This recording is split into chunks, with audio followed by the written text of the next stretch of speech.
الحمدلله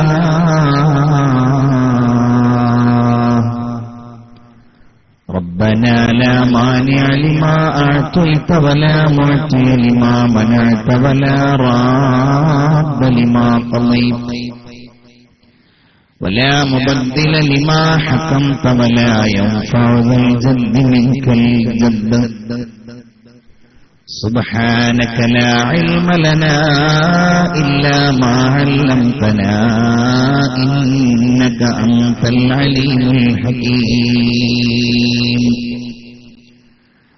اللهم صل على سيدنا محمد وعلى آله وأصحابه أجمعين أعوذ بالله من الشيطان الرجيم بسم الله الرحمن الرحيم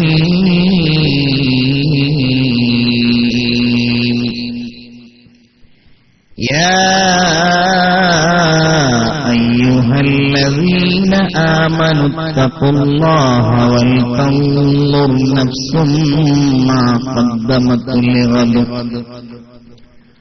واتقوا الله إن الله خبير بما تعملون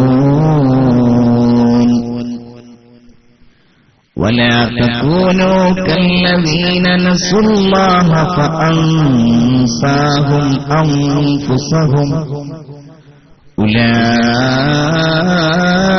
أولئك هم الفاسقون لا يستوي أصحاب النار وأصحاب الجنة أصحاب الجنة هم الفائزون صدق الله العظيم يا من يجيب دعائي مضطر في الظلم يا كاشف الضر بلوى من السقم قد نام وفدك حول البيت وانتبه وأنت يا حي يا قيوم لم تنمي أدعوك ربي حزينا هائما قلقا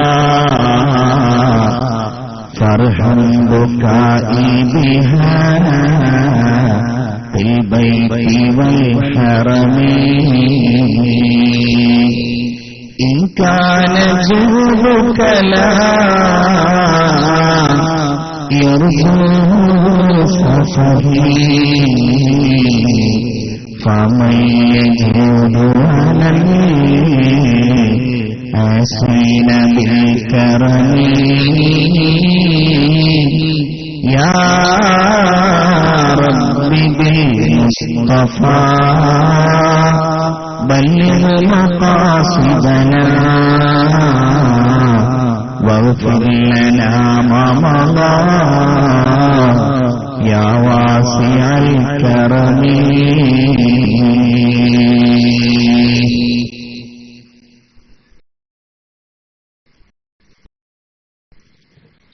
खुदा के कर बुलंद दुनिया के हर तकदीर से पहले खुदा को कर बुलंद दुनिया के हर तकदीर से बता तेरी रिज़ा क्या है बसारत खो गई लेकिन बसीरत तो सलामत है मदीना हमने देखा है मगर नादीदा मदीना जाके हम समझे तक़द्दुस किसी को कहते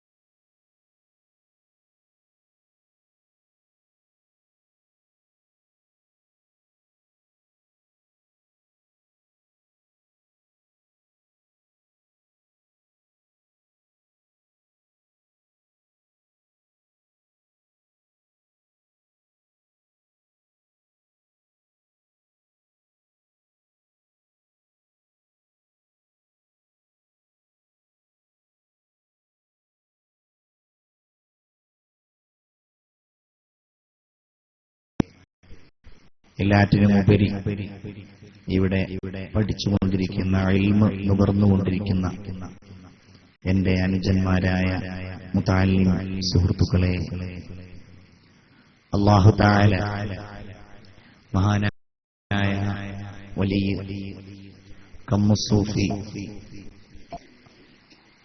നവ്വറല്ലാഹു മർഖദഹു മഹാനവറുകളുടെയും മറ്റു സ്വാലിഹീങ്ങളുടെയും ഒക്കെ ബറക്കത്തുകൊണ്ട് ജീവിതത്തിൽ സംഭവിച്ച എല്ലാ ചെറുതും വലുതുമായ ദോഷങ്ങളും കാരുണ്യവാനായ അല്ലാഹു തആല നമുക്കെല്ലാം പുറത്തു തരുമാറാവട്ടെ.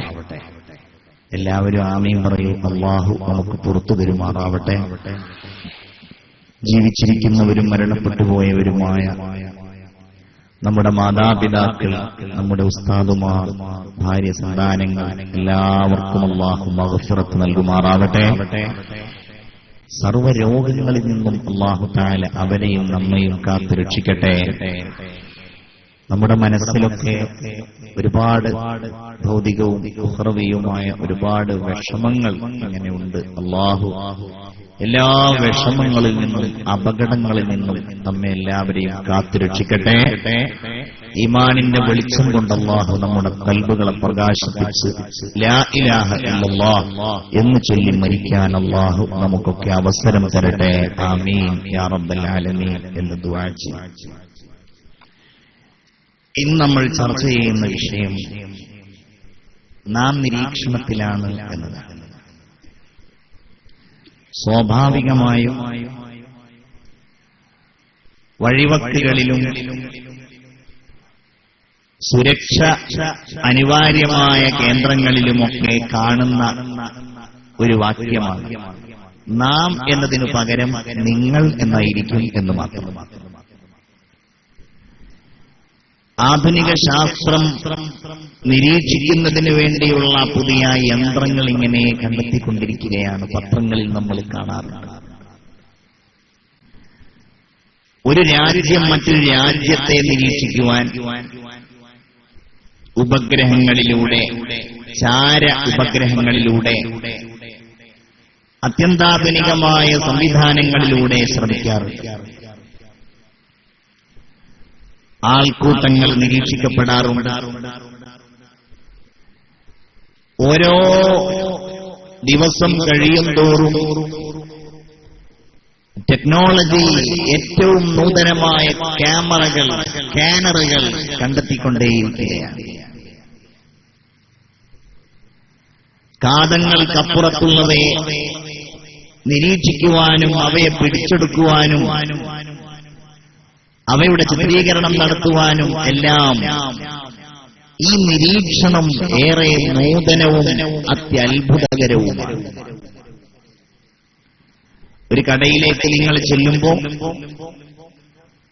പഴയ കാലത്തെ പോലെയല്ല, ഏത് ചെറിയ കടയാണെങ്കിലും ഷോപ്പാണെങ്കിലും അതിലൊക്കെ ആ ക്യാഷറുടെ അടുക്കൽ, മാനേജറുടെ ആ ഭാഗത്ത് ഒരു ക്യാമറയുടെ ഒരു മോണിറ്റർ ഉണ്ടാവും. ആരെങ്കിലും സാധനങ്ങൾ മോഷ്ടിക്കുന്നുണ്ടോ, ജോലിക്കാർ അശ്രദ്ധ കാണിക്കുന്നുണ്ടോ തുടങ്ങിയവ അതിലൂടെ നിരീക്ഷിക്കപ്പെടുന്നുണ്ട് എന്നറിയുന്നത് കാരണത്താൽ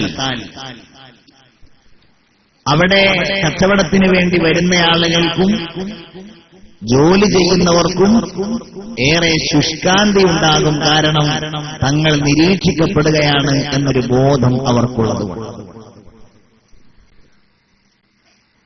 ഞാനതിന്റെ സാങ്കേതിക വിദ്യയെക്കുറിച്ചോ യന്ത്രങ്ങളെക്കുറിച്ചോ ഒന്നും പറയാൻ ആഗ്രഹിക്കുന്നില്ല, അത് പറയേണ്ടതുമില്ല, നിങ്ങൾ അറിയാവുന്നവരാണ്. നമ്മളിവിടെ പറയുന്നത് ഇതിനെല്ലാം വെല്ലുന്ന രീതി മനുഷ്യന്റെ ബുദ്ധി ഉപയോഗിച്ച് അവൻ കണ്ടെത്തിയ നിരീക്ഷണ സംവിധാനങ്ങളുടെയൊക്കെ എത്രയോ അപ്പുറത്തുള്ള അതിശക്തമായ നിരീക്ഷണ പാടവമാണ് സ്രഷ്ടാവായ അല്ലാഹു തമ്പുരാൻ ഒരുക്കിയിരിക്കുന്നത്. ഒന്ന് അല്ലാഹു തന്നെ, രണ്ട് അവൻ മലായികത്തിനെ ഉപയോഗിച്ചു, മൂന്ന് മനുഷ്യന്റെ ഭൗതികമായ ശരീരത്തെ ഉപയോഗിച്ചു, നാല് ഈ പ്രകൃതിയെ, പ്രത്യേകിച്ച് പ്രകൃതിയിലെ ഏറ്റവും മനുഷ്യനുമായി ഇടപെടുന്ന ഭൂമിയെ ഉപയോഗിച്ച്, ഇങ്ങനെ സമാനമായ രീതിയിൽ അല്ലാഹു തമ്പുരാൻ ഓരോ അടക്കവും അനക്കവും ചലനങ്ങളും നിശ്ചലനങ്ങളും രേഖപ്പെടുത്തുകയും സൂക്ഷിക്കുകയും ചെയ്യും.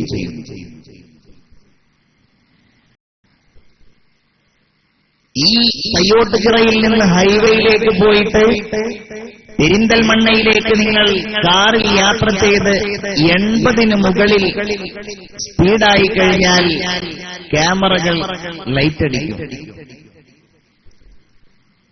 ഒരാഴ്ച കഴിഞ്ഞാൽ കൃത്യം 400 രൂപയുടെ ഒരു മെമ്മോ നിങ്ങൾക്ക് കിട്ടും. അത് കിട്ടിയവരൊക്കെ ഇവിടെ ഉണ്ടാവും. ആ നിരീക്ഷണം നീ വേഗത കൂടി പോകുന്നവനാണ് എന്ന് നിന്നെ ബോധ്യപ്പെടുത്തുവാനും, തന്നെയുമല്ല നിനക്കതിൽ എതിർക്കുവാൻ, ഞാനത് ചെയ്തിട്ടില്ലെന്ന് പറയുവാൻ യാതൊരു അവസരവും തരാതിരിക്കുവാനുമാണ്. സചിത്രമായിരിക്കും, ചിത്രസഹിതമായിരിക്കും ആ മെമ്മോ, അതല്ലെങ്കിൽ ആ ഒരു ലെറ്റർ നമ്മുടെ വീടുകളിലേക്ക് വരും. ഇന്ന ദിവസം ഇന്ന സമയത്ത് അതിന്റെ 2-3 ചിത്രങ്ങളും കൂടെ കൊടുത്തിട്ടുണ്ടാവും. ചിന്തിച്ചു നോക്കി.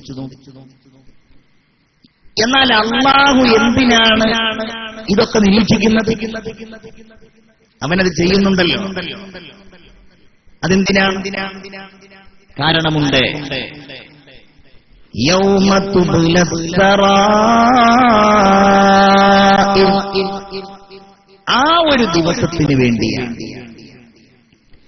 എല്ലാ രഹസ്യങ്ങളും അനാവൃതമാകുന്ന ദിവസത്തിന് വേണ്ടിയാണ്. നിഷേധിയാകുന്ന മനുഷ്യന്റെ മുമ്പിൽ നിനക്ക് നിഷേധിക്കാൻ അർഹതയില്ല എന്ന് തെളിവ് സഹിതം അല്ലാഹു തആല പറയുവാൻ വേണ്ടിയാണ്. അപ്പൊ നമ്മൾ ചിന്തിക്കേണ്ടത് എന്താണ്?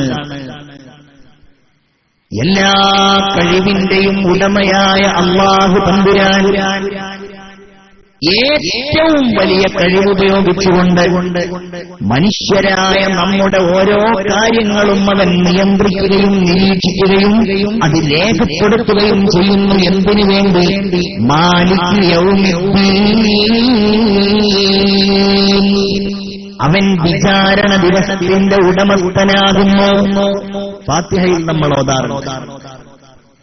അന്നൊരാൾക്കും ചെയ്ത കാര്യം ഇല്ല എന്ന് പറയാൻ കഴിയില്ല, പറഞ്ഞ കാര്യം പറഞ്ഞിട്ടില്ല എന്ന് പറയാൻ കഴിയില്ല, ചിന്തിച്ച കാര്യം ഞാൻ അങ്ങനെ കരുതിയിട്ടില്ല എന്ന് പറയാൻ കഴിയില്ല.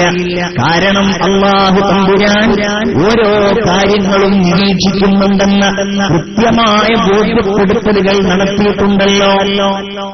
നമ്മെ അതിങ്ങനെ അവൻ അറിയിച്ചുകൊണ്ടേ ഇരിക്കുകയും ചെയ്തിട്ടുണ്ട്.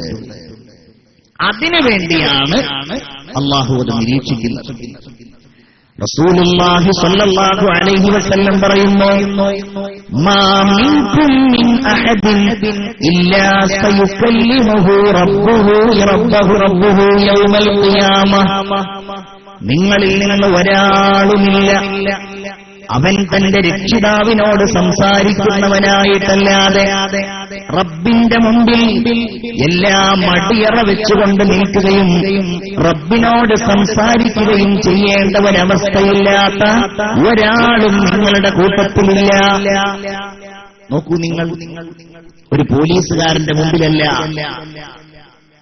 അല്ലെങ്കിൽ ദുനിയാവിലെ ഒരു കോടതിയുടെ മുമ്പിലല്ല, വാദിച്ചാൽ രക്ഷപ്പെടാൻ കഴിയുന്ന ഒരിടത്തുമല്ല, പിന്നെയോ മലിക്കുൽ മുലൂക്കായ എല്ലാ അധികാരങ്ങളും എല്ലാ ശക്തിയും ഏതൊരു ശക്തിയുടെ മുമ്പിലാണോ നിഷ്പ്രഭമാകുന്നത്, ആ വലിയ ശക്തിയുടെയും കഴിവിന്റെയും ഉടമസ്ഥനായ റബ്ബുൽ ആലമീനായ അല്ലാഹുവിന്റെ മുമ്പിൽ മനുഷ്യർ ആകെ നിരാശരായി പോകും എന്നാണ്. എന്ത് ചെയ്യും? ചോദ്യങ്ങൾ ഇങ്ങനെ വരുന്നുണ്ട്. എങ്ങനെ മറുപടി പറയും? ഹബീബായ റസൂലുള്ള പറയാണ്, ഒരു മറുപടിക്ക് വേണ്ടി എങ്ങനെയെങ്കിലും ഒന്ന് രക്ഷപ്പെടാൻ വേണ്ടി അവനവന്റെ വലത്തെ ഭാഗത്തേക്ക് നോക്കും. അവൻ മുമ്പ് ചെയ്ത കർമ്മങ്ങളല്ലാതെ മറ്റൊന്നും അവനവിടെ കാണാൻ കഴിയില്ല.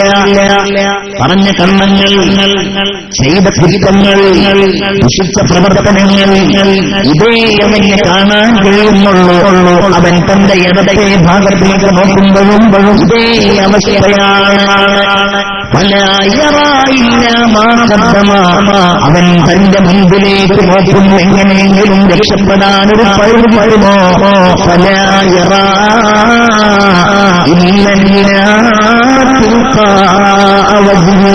തന്റെ മുഖത്തിന് നേരെ ആളിക്കളിക്കുന്ന നരകമല്ലാതെ മറ്റൊന്നും അവൻ കാണില്ല.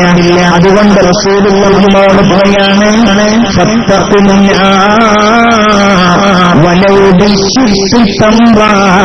ഒരു കാര്യത്തോടെ ചൂണ്ടുകൊണ്ടാണെങ്കിലും നിങ്ങൾ നരകത്തെ സൂക്ഷിക്കണേ എന്ന് പറഞ്ഞാൽ ഒരു നിസ്സാരമായ സംഗതിമാം എടുത്തിടാമാം. നിസ്സാരമെന്ന് കരുതി നിങ്ങൾ അവഗണിച്ചല്ലോ.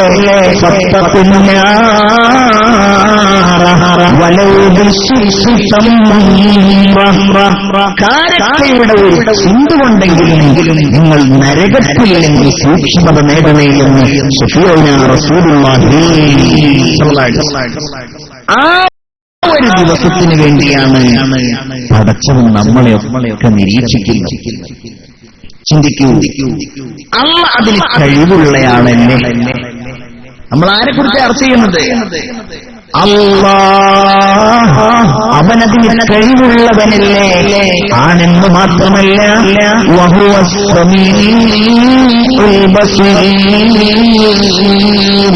അല്ലാഹുവിന്റെ രണ്ട് നാമങ്ങളാണ് അസ്മാഉൽ ഹുസ്നയിൽ നമ്മൾ പറയുന്ന രണ്ട് നാമങ്ങളാണ് യാ സമീഉ യാ ബസീർ. എല്ലാം കേൾക്കുന്ന, എല്ലാം കാണുന്ന അല്ലാഹ്. ഇത് നമ്മളെ പറ്റിയും പറഞ്ഞുകൂടെ? കേൾക്കുന്ന, കാണുന്ന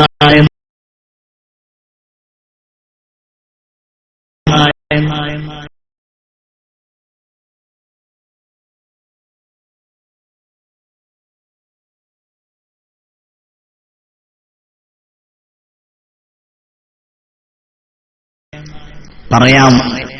സ്കൂളുകളിൽ പഠിക്കാറുണ്ട്. അവന്റെ കാലോ ഹിജബിന്റെയും ഇടയിലുള്ളതാണെങ്കിലേ നിങ്ങൾക്കത് കേൾക്കാൻ കഴിയുള്ളൂ എന്നാണ്.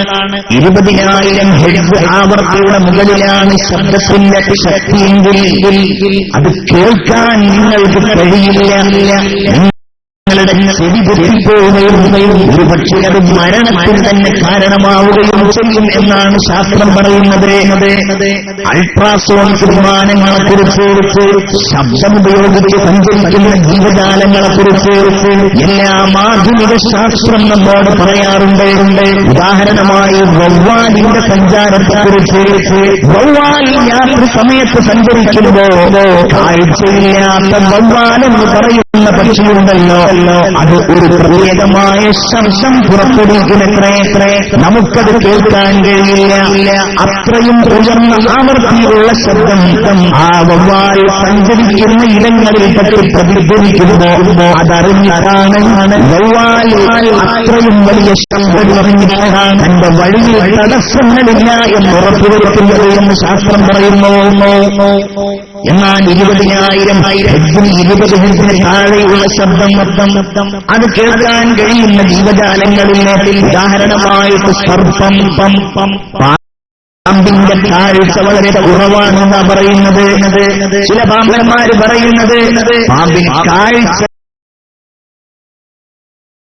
തന്നെ ഇല്ല എന്നുള്ളതാണ്. നിങ്ങൾ വേണമെങ്കിൽ യൂട്യൂബിൽ ഏറ്റവും വലിയ പാമ്പൂർത്തക്കാരനായ വാവാ സുരേഷിന്റെ ഒരു ഇന്റർവ്യൂവിൽ ജോൺ ബ്രിട്ടാസുമായിട്ട് നടത്തിയ പാമ്പുമായി ബന്ധപ്പെട്ട ഒരുപാട് മാലൂമാറ്റുകൾ കിട്ടും. അദ്ദേഹം പറയുന്നത് പാമ്പിന് കാഴ്ച തന്നെ ഇല്ല എന്നുള്ളതാണ്.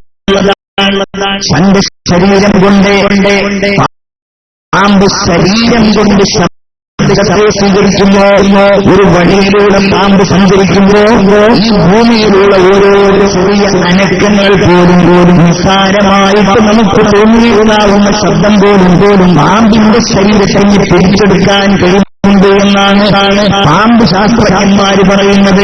ഉദാഹരണം പറഞ്ഞ മാത്രം 20 ജീവജാലങ്ങളുണ്ട്. നിങ്ങൾ നോക്കൂ, ഇത് നമുക്കൊരു തെളിവുകൂടെയാണ്.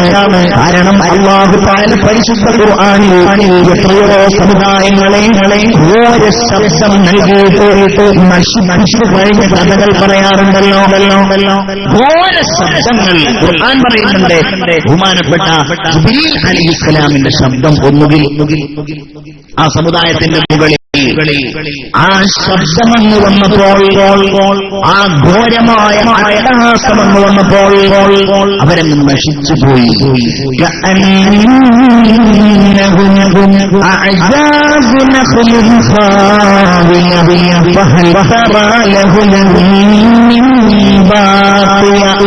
നശിച്ചുപോയി. എങ്ങനെയായിരിക്കും ഈ ശബ്ദം? ഇത്രയും ഘോരമായ ശബ്ദം ഒരവസരത്തിൽ റസൂലുള്ളാഹി സ്വല്ലല്ലാഹു അലൈഹി വസല്ലം തങ്ങൾ കുറച്ച് ഖബറുകൾക്കിടയിൽ നിൽക്കുമ്പോൾ അവിടുന്ന് പറഞ്ഞു, ഈ ഖബറിലുള്ള ആളുകൾ ശിക്ഷിക്കപ്പെടുന്നുണ്ട്.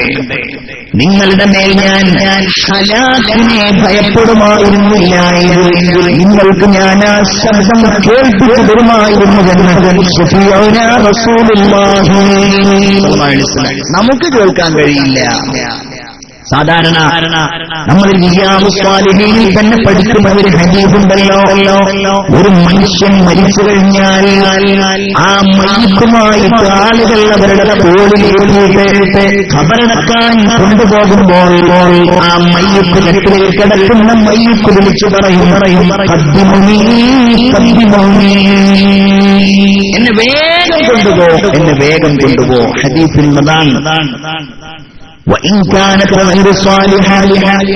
നല്ല മയ്യത്തല്ല എങ്കിൽ, ചീത്ത മയ്യത്താണ് എങ്കിൽ, വൃത്തികെട്ടവനാണെങ്കിൽ ആ മയ്യത്ത് കട്ടിൽ കിടന്നത് വിളിച്ചു പറയുമെന്നാണ്. യാ വൈലഹാ അയ്ന തദ്ഹബൂന ബിഹാ, എന്റെ നാശമേ, എന്റെ കഷ്ടമേ, എങ്ങോട്ടാണ് നിങ്ങൾ എന്നെ കൊണ്ടുപോകുന്നത്? എന്നീ മയ്യത്ത് കട്ടിലിൽ കിടന്ന് വിളിച്ചു പറയും.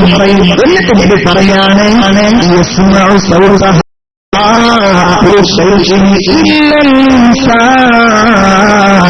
മനുഷ്യനല്ലാത്ത എല്ലാ ജീവജാലങ്ങളും ആ ശബ്ദം കേൾക്കുന്നതാണ്. നമ്മളുടെ ചെവി എന്ന് പറഞ്ഞാൽ അത് ചില്ലറ ശബ്ദം കേൾക്കാനുള്ളത് മാത്രമാണ്. കാഴ്ചയും സമാനം. നമ്മുടെ കാഴ്ചയുടെ പരിധി, അതിന്റെ കഴിവ്, അതിന്റെ ശക്തി വളരെ കുറവാണ്. ദൂരം, തടസ്സം, ഇതെല്ലാം നമ്മുടെ കാഴ്ചക്ക് വളരെ നിസ്സാരമാണ്. ഇവിടെ വേറൊരു ശാസ്ത്രീയമായ ഒരു പാഠം കൂടെ എന്റെ പ്രിയപ്പെട്ട മുഅ്മിനീങ്ങൾ, എന്റെ പ്രിയപ്പെട്ട വിദ്യാർത്ഥികളുടെ ശ്രദ്ധയിൽ ഞാൻ കൊണ്ടുവരികയാണ്. എന്താണെന്നറിയോ? അല്ലാഹു തആല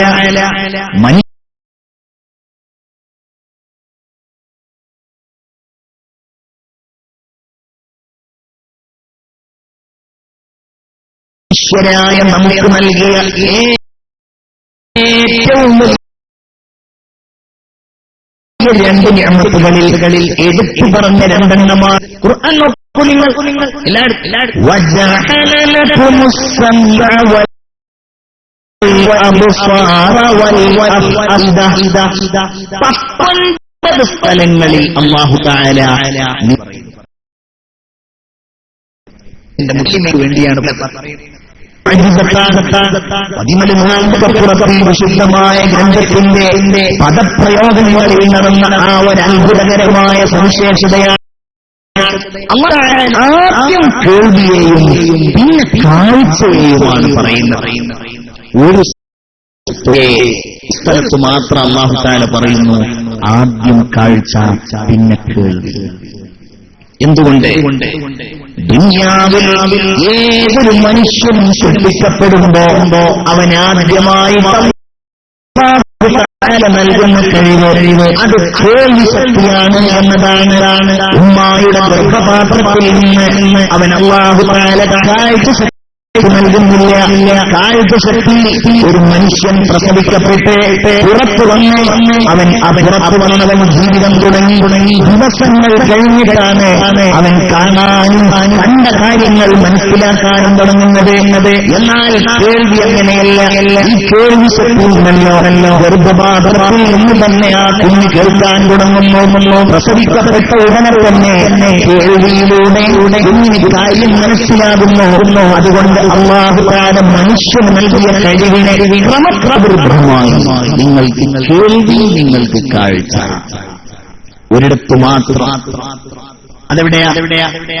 റബ്ബന ഉലറാ ഇദിൽ മുജ്രിമൂന ലാ തുസൂറു ഉൽഫിഹിം ഇൻദ റബ്ബിഹിം. സൂറത്തു സജ്ദ. ربنا أبصرنا وسمعنا فارجعنا نعمل صالحا إنا موقنون. അവിടെ മാത്രം ആഖിറത്തിൽ കുറ്റവാളികളായ ആളുകളൊക്കെ തലയും താഴ്ത്തിയിരിക്കും. അല്ലാഹു നമ്മെ കാക്കുമാറാകട്ടെ. അപ്പൊ അള്ളാഹുവിനോട് പറയാണ്, പഠിച്ചോനെ ദുനിയാക്കുണ്ടാവൽ ഞങ്ങൾ കേട്ടു, ഞങ്ങൾ കണ്ടു എന്നല്ല. ഞങ്ങൾ എല്ലാ കാര്യങ്ങൾക്കും ദൃക്സാക്ഷിയായി റബ്ബേ ഞങ്ങളെല്ലാം കേൾക്കുകയും ചെയ്തു. ആഖിറത്തിൽ ചെന്നാൽ ആദ്യം എല്ലാം കാണാനാണ് കാണുന്നത്. അതാണ് ഞാൻ സാന്ദർഭികമായിട്ട് പറഞ്ഞത് മാത്രം. എന്നാൽ ആവേശം ഉണ്ടാവണം നമുക്ക് നമ്മുടെ റബ്ബിനെ കുറിച്ച് പറയുമ്പോൾ. ആ പേര് തന്നെ ഖൈറുൽ അസ്മാഇ ഫിൽ അർളി വസ്സമാഇ, ആകാശത്തിലെയും ഏറ്റവും ഉത്തമമായ നാമമാണ് അല്ലാഹ്. വഹുവസ് സമീഉൽ ബസീർ. അല്ലാഹു തആല സൂക്ഷ്മമായതും വലുതുവരെ അല്ലാഹുവിനെ കേൾക്കാനും കാണാനും കഴിവുള്ളവനാണ്. എങ്ങനെയല്ലാതിരിക്കും? അവനാരാ? അവൻ റബ്ബാണല്ലോ, അല്ലേ? ആരാണ് റബ്ബ്? എന്താ റബ്ബ്? നമ്മൾ മലയാളത്തിൽ പറയും രക്ഷിതാവ് എന്നാ രക്ഷിതാവ് എന്ന് പറഞ്ഞ റബ്ബ് എന്നുള്ള അർത്ഥം അതിന് കിട്ടിയോ? അല്ലെങ്കിൽ പരിപാലകൻ എന്ന് പറയും. അതല്ലല്ലോ നമ്മുടെ റബ്ബ് എന്ന് പറഞ്ഞാൽ കേവലം ഒരു രക്ഷിതാവല്ല, കേവലം ഒരു പരിപാലകനല്ല. ഈ ലോകത്തിന്റെ മുഴുവൻ റബ്ബാണവൻ. എന്താണ് റബ്ബ്? പണ്ഡിതന്മാർ മുഫസ്സിറുകൾ വിശദീകരിക്കുന്നുണ്ടല്ലോ. ഒരു സംഗതിയുടെ ഏറ്റവും അടിസ്ഥാന തലം മുതൽ അതിന്റെ പൂർണ്ണത വരെ അതിനെ പൂർണ്ണമായും നിയന്ത്രിച്ച് അതിന്റെ പൂർണ്ണതയിലേക്ക് എത്താൻ സഹായിക്കുന്ന ഒരു മഹാശക്തിയാണ് റബ്ബ്. ഒന്നാലോചിച്ച് നോക്കൂ, ഒരു മനുഷ്യൻ അവനൊന്നുമായിരുന്നില്ല.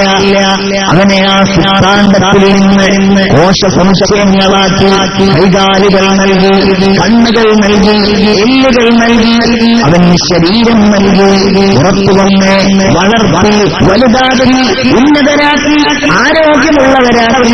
ഇതൊരാളെയല്ല, ആയിരങ്ങളെയല്ല, കോടികളെയല്ല, ഈ മനുഷ്യ സമൂഹത്തെ മുഴുവൻ, ഈ പ്രപഞ്ചത്തെ മുഴുവൻ, ആകാശലോകങ്ങളെ മുഴുവൻ മഹാശക്തിയാണ്. സൂക്ഷ്മമായ സംഗതികൾ മുതൽ ഏറ്റവും വലിയ സംഗതികൾ വരെ അല്ലാഹുവിന്റെ നിരീക്ഷണത്തിലുണ്ടല്ലോ.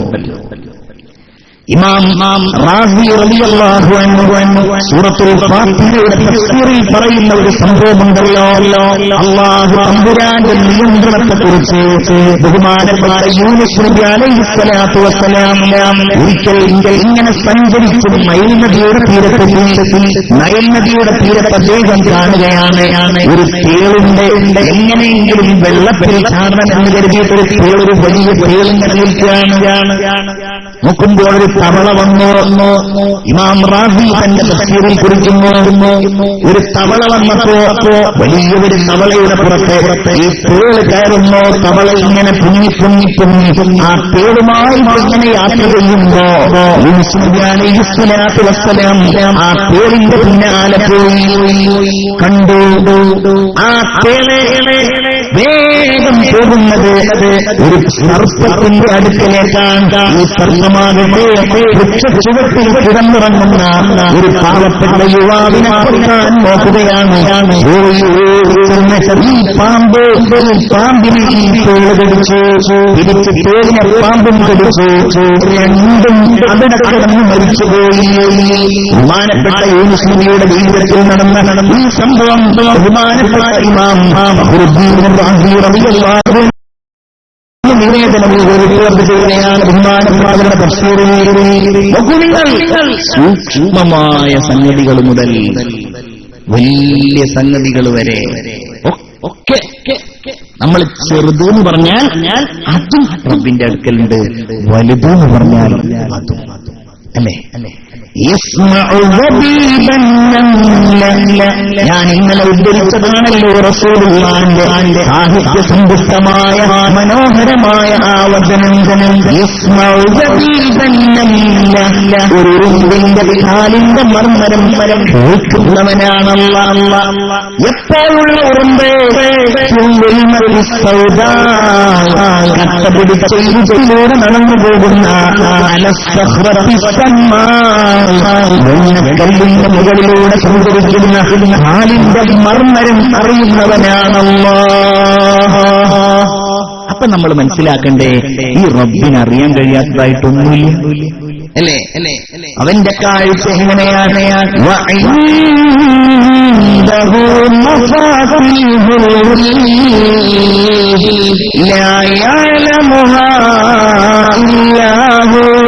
ويعلم ما في البر والبحر وما تسقط من ورقة إلا يعلمها ولا رطب ولا حبة في ظلمات الأرض.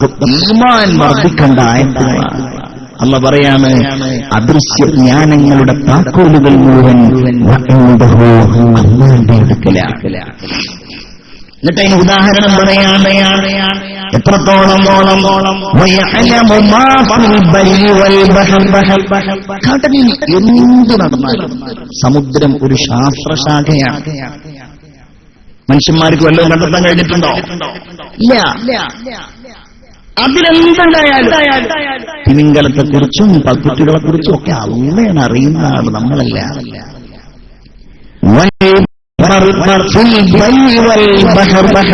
കരയിലുള്ളതും കടലിലുള്ളതും അല്ലാഹുവിനെ അറിയും. എന്നിട്ട് ഉദാഹരണം പറയാണ്,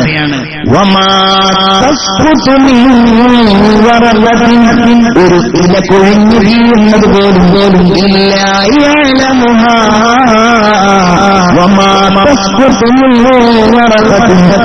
ഇല കൊഴിഞ്ഞു വീഴുന്നത് അല്ലാഹു അറിയുന്നുണ്ട്. അല്ലേ? ചിന്തിച്ചു നോക്കൂ നിങ്ങൾ. നമ്മുടെ തൊട്ടു മുമ്പിലുള്ള ഒരു മരം നമ്മൾ ജീവിതകാലം മുഴുവൻ നിരീക്ഷിച്ചാലും ആ ഇല കൊഴിയുന്നതും എണ്ണവും നമുക്ക് കണ്ടെത്താൻ കഴിയില്ലല്ലോ. പക്ഷേ അല്ലാഹ് അവനത് കഴിയുന്നു. അവനത് കഴിവുള്ളയാളാണ്. അല്ലാഹു കാണാനും അറിയാനും എല്ലാ ശക്തിയും കഴിവുമുള്ളയാളാണ്. ആ അല്ലാഹുവിനെയാണ് നമ്മൾ വിളിക്കുന്നതും നമ്മൾ വണങ്ങുന്നതും നമ്മൾ സഹായമർപ്പിക്കുന്നതും നമ്മൾ ദുആ ചെയ്യുന്നതും ആ അല്ലാഹു തമ്പുരാനോടാണ്. ഈ കഴിവിന്റെ ഉടമയായ, ഈ ശക്തിയുടെ ഉടമയായ അല്ലാഹു നമ്മുടെ ഖൽബുകളിൽ ഈമാൻ നമുക്കെല്ലാവർക്കും വർദ്ധിപ്പിച്ചു പെരുമാറാകട്ടെ. അല്ലാഹു ഈമാൻ വർദ്ധിപ്പിച്ചു പെരുമാറാകട്ടെ. ആ ഒരു നമ്മൾ നിരീക്ഷിക്കുന്നു എന്ന് ഈ കാലഘട്ടത്തിൽ നമുക്ക് പലപ്പോഴും ചിന്തിക്കാൻ കഴിയാറില്ല. അതിന്റെ പരിണിതി എന്താണ്? അമലുകളിലുള്ള ആത്മാർത്ഥത കുറവ്. അതാ സംഭവിക്കുന്നത്. നല്ല കാര്യം ചെയ്യുമ്പോ ആ നല്ല കാര്യങ്ങൾ അല്ലാഹു നോക്കുന്നോ, അല്ലാഹു കാണുന്നോ, ഇതവനുള്ളതാണ് എന്ന ചിന്തയോടെ ചെയ്യാൻ കഴിയുന്നില്ല. വെറും തെറ്റിനെ മാത്രം നിങ്ങൾ കാണല്ലോ. നല്ലതും നല്ല കർമ്മങ്ങൾ അല്ലേ അല്ലാഹു തമ്പുരാന് വേണ്ടി മാത്രം. റസൂലുള്ളാഹി സ്വല്ലല്ലാഹു അലൈഹി വസല്ലം പറയുന്നുണ്ട്, മഹ്ശറിൽ അല്ലാഹു തആല ജനങ്ങളെ വിചാരണ ചെയ്യുമ്പോ ചില ആളുകൾ തുഹാമാ പർവ്വതത്തിന് സമാനമായ അമലുകളുമായിട്ട് വരും. അവരുടെ അമലുകൾ, അവരുടെ കർമ്മങ്ങൾ കണ്ടാൽ ഭാഗ്യവാന്മാരില്ലേ, വലിയവലികളുടെ സൽക്കർമ്മങ്ങളുടെ കൂമ്പാരങ്ങൾ. സുബ്ഹാനല്ലാഹ്. പക്ഷേ അല്ലാഹുവിന്റെ മുമ്പിൽ അവരെത്തിയാൽ അവരുടെ അമലുകളൊക്കെ നിഷ്പ്രഭമായി. നിസ്കാരമില്ല അവർക്ക്, വാളുമില്ല അവർക്ക്, നോമ്പുമില്ല അവർക്ക്, സ്വതക്കൊന്നുമില്ല, നിഷ്പ്രഭമായി. കാരണം എന്താണെന്നറിയോ? റസൂലുള്ള പറയാണ്, അവർ ഒറ്റക്കായി കഴിഞ്ഞാൽ, അതാണ് അതിന്റെ കാരണം. അവരേതരായി കഴിഞ്ഞാൽ അല്ലാഹു വിലക്കേർപ്പെടുത്തിയ എന്തെങ്കിലുണ്ടോ കാനൽ ലംഘിക്കാൻ അവർക്ക് യാതൊരു മടിയുമുണ്ടാവില്ല.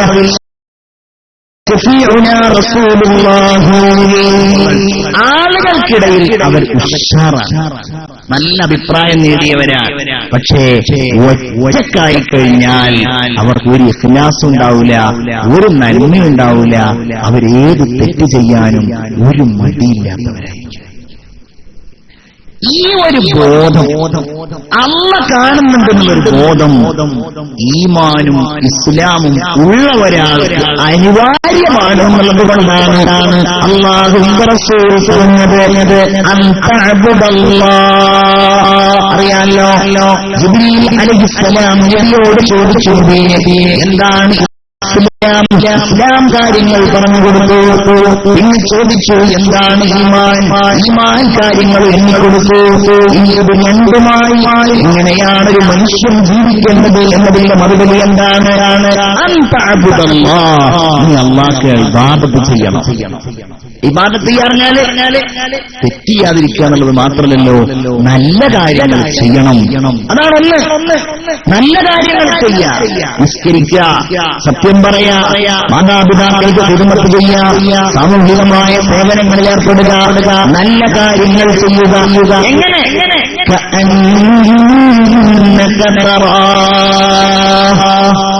നീ അല്ലാഹുവിനെ കാണുന്നത് പോലെ. നിന്നെ അല്ലാഹു കാണുന്നത് പോലെ എന്നല്ല, നീ അല്ലാഹുവിനെ കാണുന്നത് പോലെ. ഞാൻ ഈ അല്ലാഹു തആലക്ക് വേണ്ടി ചെയ്യുന്നത് പടച്ചോൻ കാണുന്നുണ്ട്, എന്റെ മനസ്സവൻ നോക്കുന്നുണ്ട്. ഞാൻ ഈ ഖുർആൻ ഓതുന്നത് അല്ലാഹു അറിയുന്നുണ്ട്. ഞാൻ ഈ വഅദ് പറയുന്നത്, ഞാൻ ഈ മജ്ലിസ് വിളിക്കുന്നത്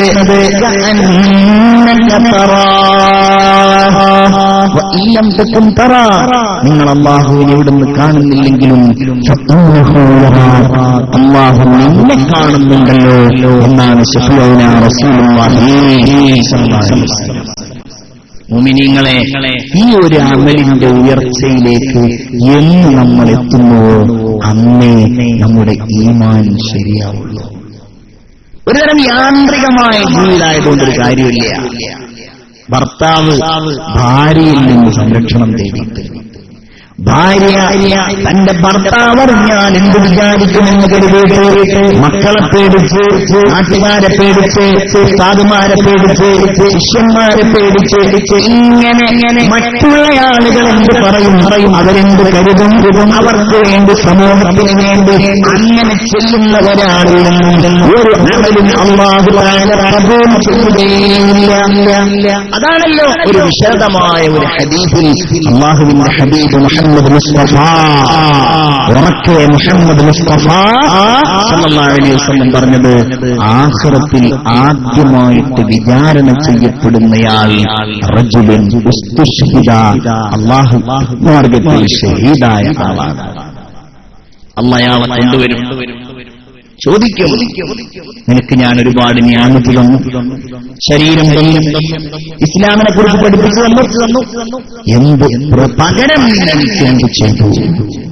അപ്പോ അയാൾ പറയും, അല്ലാ, ഞാൻ നിന്റെ മാർഗത്തിൽ നിരവധി സംഘടനകളിൽ ഏർപ്പെടും, നിനക്ക് വേണ്ടി ഞാൻ ഒരുപാട് പടപൊരുതി, അവസാനം ഞാൻ ഷഹീദായി പോയി അല്ലാ എന്ന് മനുഷ്യൻ മറുപടി പറയും. അല്ലാ പറയും,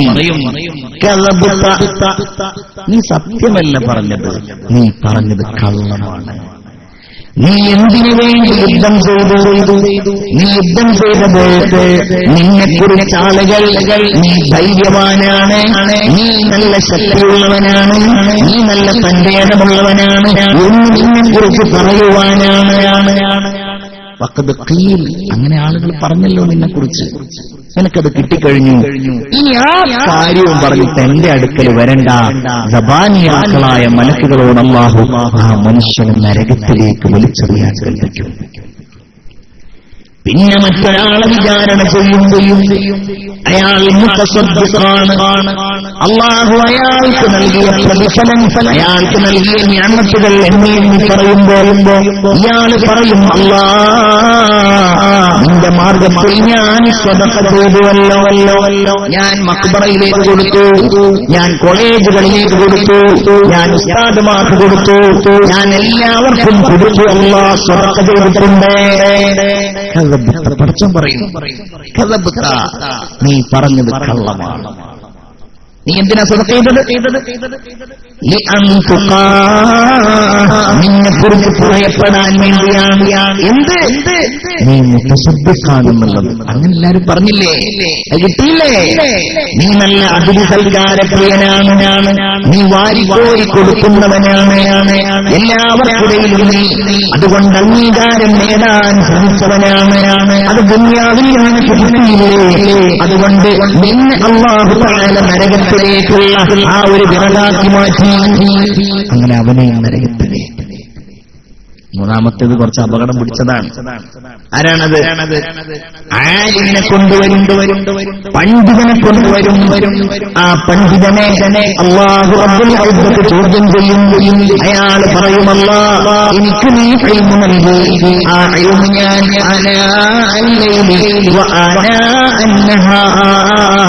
ഞാനത് ഖുർആൻ ഓതി, ഞാൻ പഠിച്ചു, ഞാൻ പഠിപ്പിച്ചു. അല്ലാ, ഒരു കാര്യമില്ല. അടച്ചവൻ പറയും, അത് അതിനു വേണ്ടിയല്ല നീ ഉപയോഗിച്ചത്. നീ വാഴ് പറയുന്ന ആളാണ്, നീ പ്രശസ്തനാണ്, നീ ഇന്നാലിന്ന സ്ഥലത്തൊക്കെ പ്രസംഗിച്ചിട്ടുണ്ട്, ഇന്നാലിന്ന കാര്യങ്ങളൊക്കെ നിന്റെ ജീവിതത്തിലുണ്ടായിട്ടുണ്ട്. ഇതാളുകൾ പറയണം, നിന്നെ പ്രശംസിക്കണം, നിന്നെ കുറിച്ചുള്ള അഭിപ്രായവും ഭൗതികമായ താല്പര്യങ്ങളുമായിരുന്നല്ലോ നിനക്ക്. അതുകൊണ്ട് ഇവിടെ നിനക്ക് യാതൊരു സ്വാധീനവുമില്ല. അവനെയും അല്ലാഹു നരകത്തിലേക്ക് വലിച്ചെറിയുമെന്ന്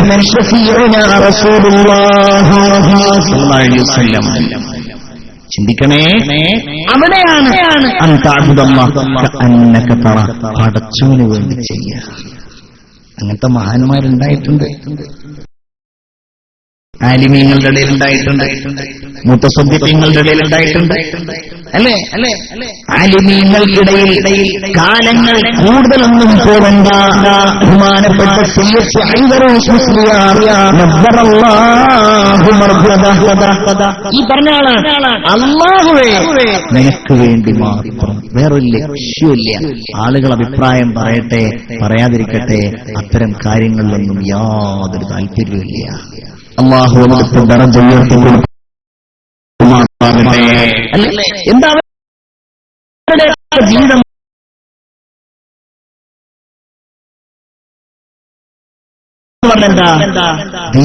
അതിനെ അല്ലെങ്കിൽ ഈ അമീർത്തിനോ അല്ല ഒരു കറാമത്ത് കാണിച്ചത്, അവരുടെ കറാമത്ത് എന്ന് പറഞ്ഞാൽ ദീനായിരുന്നു.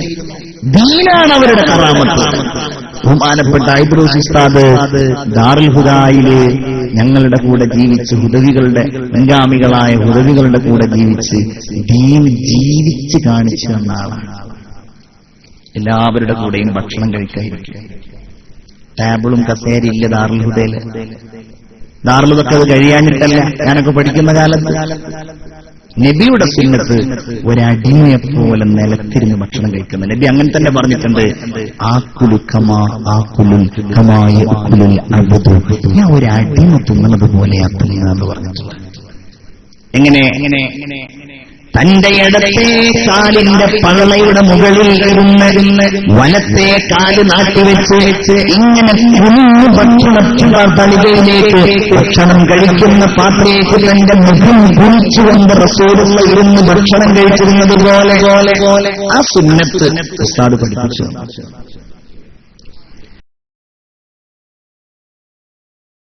ഉസ്താദ് എല്ലാവരോടും കൂടെയിരിക്കും. അപ്പോൾ 8-10 കുട്ടികളൊക്കെ ഡൈനിങ് ഹാളിൽ ഉണ്ടാവും, ഭക്ഷണം കഴിക്കുന്നിടത്തുണ്ടാവും. ഉസ്താദ് ഓരോ സുപ്രയുടെ അടുക്കലും ഇങ്ങനെ ചെല്ലും, അവിടെ ഇരിക്കും. എന്നിട്ട് ആ വറ്റെടുക്കും. ചില വറ്റുകള് തന്റെ ഇടത്തെ കൈകൊണ്ട് അതിന്റെ ആ ഒരു മാലിന്യം ഇങ്ങനെ നീക്കും, എന്തെങ്കിലും ഉണ്ടെങ്കിൽ എന്നിട്ടത് വായിലേക്കിടും. ചിലപ്പോ എല്ലാം കൂടെ കൊണ്ടുവന്ന്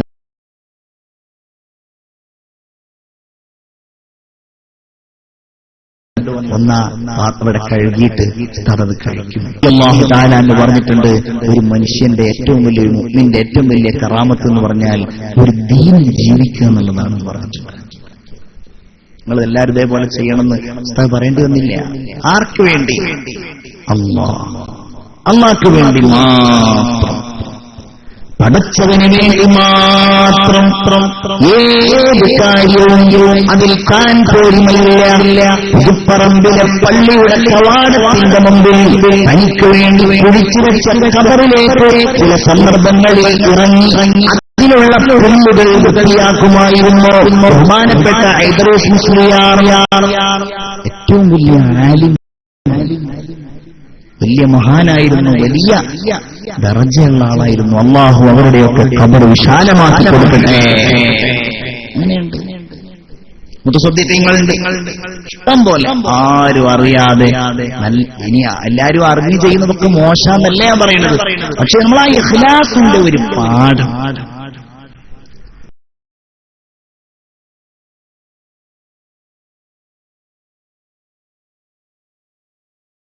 മരിച്ചിട്ടുണ്ട്. ഉമ്മയില്ലാത്ത കുട്ടിയായിട്ടാണ് അവൻ കോളേജിൽ വന്നത്. വാപ്പ 2 വർഷം കൊണ്ട് മരിച്ചു. ഉമ്മയില്ല, വാപ്പയില്ല. ഒരു പെങ്ങളുണ്ട്. ഈ പെങ്ങൾക്ക് അതികഠിനമായ ബ്രെയിൻ ട്യൂമർ ബാധിച്ചു. ചെറിയ കുട്ടിയാണ്, ഒരു 6-7 പഠിക്കുന്ന ചെറിയ കുട്ടി. കോട്ടക്കലിനടുത്താണ് ഇവന്റെ വീട്. ഞാനും എന്റെ സ്ഥാപനത്തിലെ പ്രിൻസിപ്പാളിന്റെ ആ കുട്ടിയുടെ വീട്ടിലേക്ക് പോയി. തല മുഴുവൻ ഇങ്ങനെ മുണ്ഡനം ചെയ്ത് സംസാരിക്കാനൊന്നും കഴിയാതെ, ഒന്നും മിണ്ടാൻ കഴിയാതെ ആ പെൺകുട്ടി ഞങ്ങളെങ്ങനെ നോക്കി നിന്നു. ചെറിയൊരു പെൺകുട്ടി ചികിത്സിക്കാൻ നാട്ടുകാർ തിരിച്ചതാണ്. കോട്ടക്കലിലുള്ള ഹോസ്പിറ്റലിൽ 1,30,000 രൂപ വരെയുള്ള ചികിത്സ അടച്ചിട്ടുണ്ട്. എന്ത് ചെയ്യും? ബാക്കി പൈസ കണ്ടെത്താൻ ഇങ്ങനെ ആളുകൾ നെട്ടോട്ടോടാണ്. ഒരു ദിവസം ഇവന്റെ ക്ലാസ്സിൽ പഠിക്കുന്ന ഒരു കുട്ടിയുടെ ബാപ്പ എന്നെ വിളിക്കാണ്. ഉസ്താദേ, എന്റെ മോൻ വിളിച്ചിരുന്നു. എന്തേ? അവന്റെ ക്ലാസ്സിലെ ഒരു കുട്ടിയുടെ പെങ്ങൾക്ക് ഇന്ന അസുഖമുണ്ട്, അതിലെന്തെങ്കിലും തരണോ എന്ന് പറഞ്ഞു. ഞാൻ ചോദിച്ചു, എത്രയാ പറഞ്ഞത്? എന്നോട് പറഞ്ഞു 10,000 രൂപ. 10,000 രൂപ പറഞ്ഞിട്ടുണ്ട് എന്ന് പറഞ്ഞു. എന്താ അവസ്ഥ ഉസ്താദ് പറയുന്നു? ഞാൻ കണ്ടതും ആ കുട്ടിയുടെ അവസ്ഥയൊന്നൊക്കെ പറഞ്ഞപ്പോൾ ആ വാപ്പ, നമ്മൾ ഈ അവസ്ഥയിൽ ഞാനത് പറയുന്നില്ല, ഒരു വലിയ ഒരു സംഖ്യ പറഞ്ഞിട്ട് പറഞ്ഞു, ഞാൻ അത് തരാം, അതാരും അറിയണ്ട ഉസ്താദേ. ആ കുട്ടിയുടെ അസുഖം, അതിനു വേണ്ടിയിട്ട് ഇനി വേറെ വല്ലതും വേണമെങ്കിൽ അത് സൂചിപ്പിക്കാൻ മടിക്കരുത് എന്ന് പറഞ്ഞ് അതാണ് ആ പണമുണ്ടെങ്കിൽ എവിടെയെങ്കിലും വേദിയിൽ കയറിയിരിക്കാമായിരുന്നു, ഫ്ലക്സിൽ പേര് വെക്കാമായിരുന്നു, നോട്ടീസിൽ വെക്കാമായിരുന്നു. പക്ഷെ അതൊന്നും വേണ്ടല്ലോ. അല്ലാഹുവേ, നിന്റെ പ്രീതി, നിന്റെ ഇഷ്ടം മാത്രം. അതാണ് അല്ലാഹു കാണുന്നുണ്ട്. ഞാൻ ഈ ചെയ്യുന്നത് പടച്ചവൻ കാണുന്നു. നല്ല കാര്യം ചെയ്യണം. അങ്ങനെ തന്നെ മുഅ്മിനീങ്ങളെ നമുക്ക് സാധ്യമാവണം. ബിസ്മില്ലാഹിർ റഹ്മാനിർ റഹീം.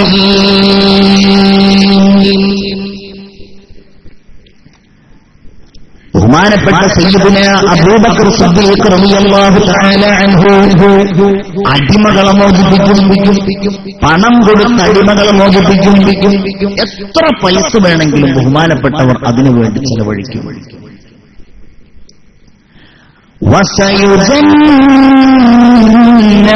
الأتقى الذي يؤتي ماله يتزكى وما لأحد عنده من نعمة تجزى إلا ابتغاء وجه ربه الأعلى ولسوف يرضى. അപ്പൊ ആളുകൾ പറഞ്ഞു, ഈ അബൂബക്കറിന് ഈ അടിമകളുമായിട്ട് എന്തോ ഒരു അറ്റാച്ച്മെന്റ് ഉണ്ട്, അല്ലാതെ എത്ര കാശൊന്നും ചെലവഴിക്കൂലല്ലോ ആവശ്യമില്ലാതെ. എന്തോ പ്രത്യുപകാരം ചെയ്തു കൊടുക്കുകയാണ്. ബിലാൽ റളിയല്ലാഹു അൻഹുവിനെ മോചിപ്പിച്ചപ്പോൾ ആളുകൾ ഇങ്ങനെ പലതും പറയാൻ തുടങ്ങി. ആളുകളുടെ വായ മൂടി കെട്ടാൻ കഴിയില്ലല്ലോ. ആളുകൾ ഇങ്ങനെ പറയാൻ, ഇതിന് മറുപടി പറയാൻ ആരുമില്ല. പക്ഷേ ആര് മറുപടി പറഞ്ഞു. എന്താണ് ഈ മനുഷ്യന്റെ മനസ്സ്? അതാ പറഞ്ഞത്,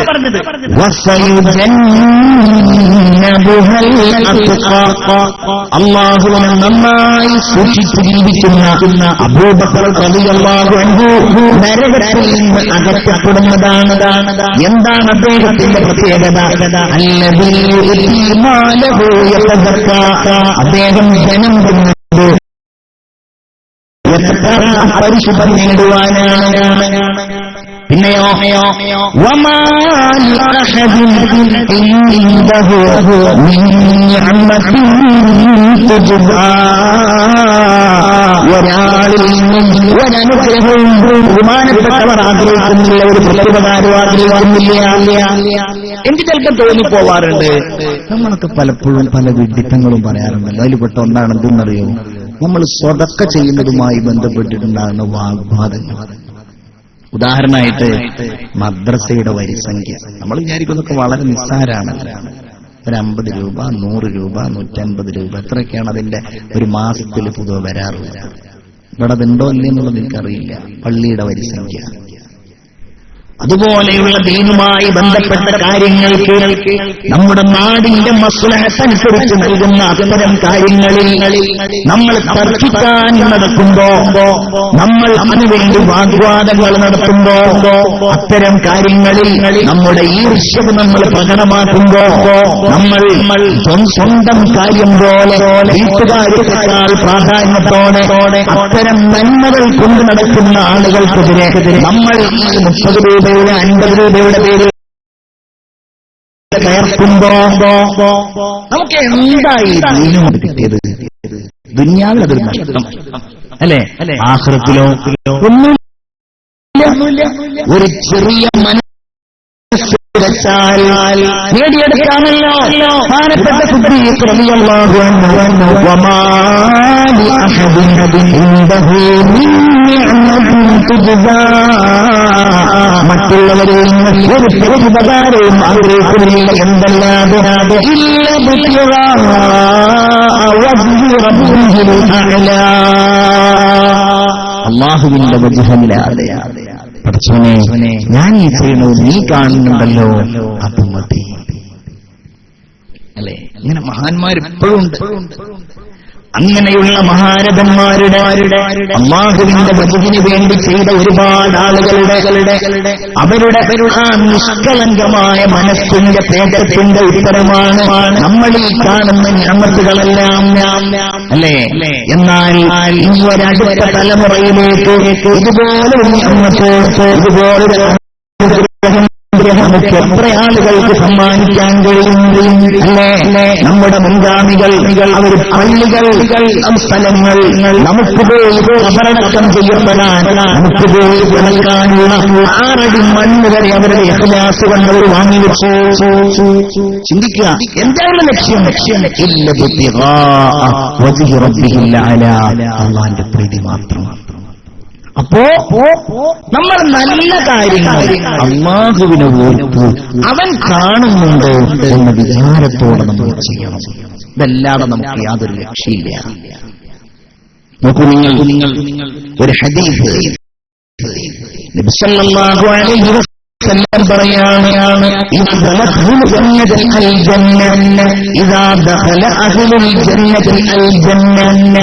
സ്വർഗവാസികൾ സ്വർഗത്തിൽ കടന്നു കഴിഞ്ഞാൽ അല്ലാഹു നമുക്ക് തൗഫീഖ് നൽകുമാറാകട്ടെ.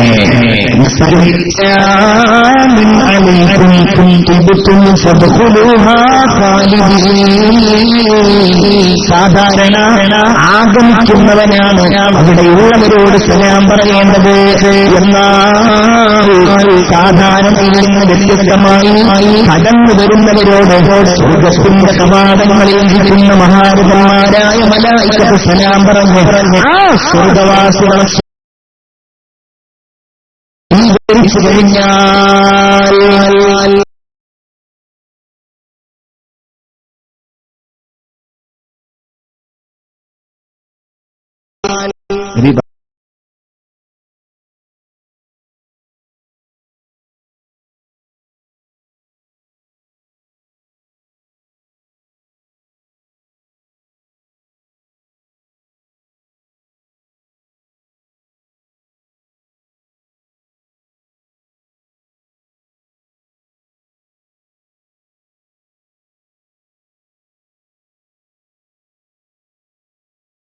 പറയാണ് സ്വർഗവാസികൾക്ക് വേണ്ടി എല്ലാ പദങ്ങളും വ്യത്യസ്തങ്ങളായ സ്വർഗത്തിലുള്ള ഒരു സ്വർഗത്തിലായി സ്വർഗത്തിൽ കടന്ന ആളുകൾ തന്നല്ലോ. എന്നിട്ടും ഇതെന്താണ് നിങ്ങളുടെ മുഖത്തൊരു ബേജാറ്? അവര് പറയും അല്ലാഹ് ഞങ്ങൾ എങ്ങനെ ബേജാറാവാതിരിക്കുക? ഞങ്ങൾ ബേജാറാവൂലേ പടച്ചോനെ? എന്തേ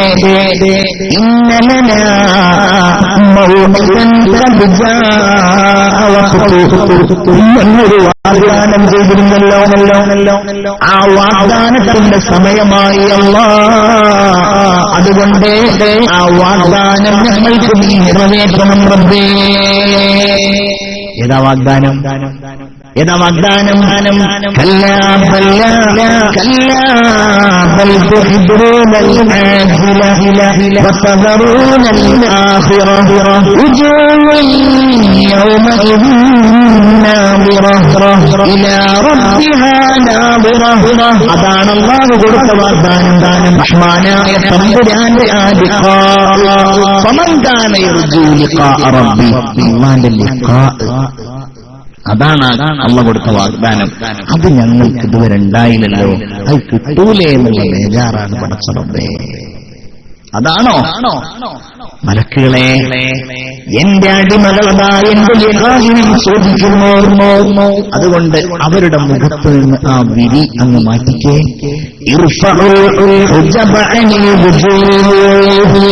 അല്ലാഹു പറയും അവരുടെ മുഖത്ത് നിന്ന് ആ വിരികളൊക്കെ അങ്ങ് മാറ്റിക്കളയൂ. മലക്കുകൾ പറയും പടച്ചോനെ എങ്ങനെ അവരുടെ മുഖത്ത് നിന്ന് ആ വിരി മാറ്റിയ?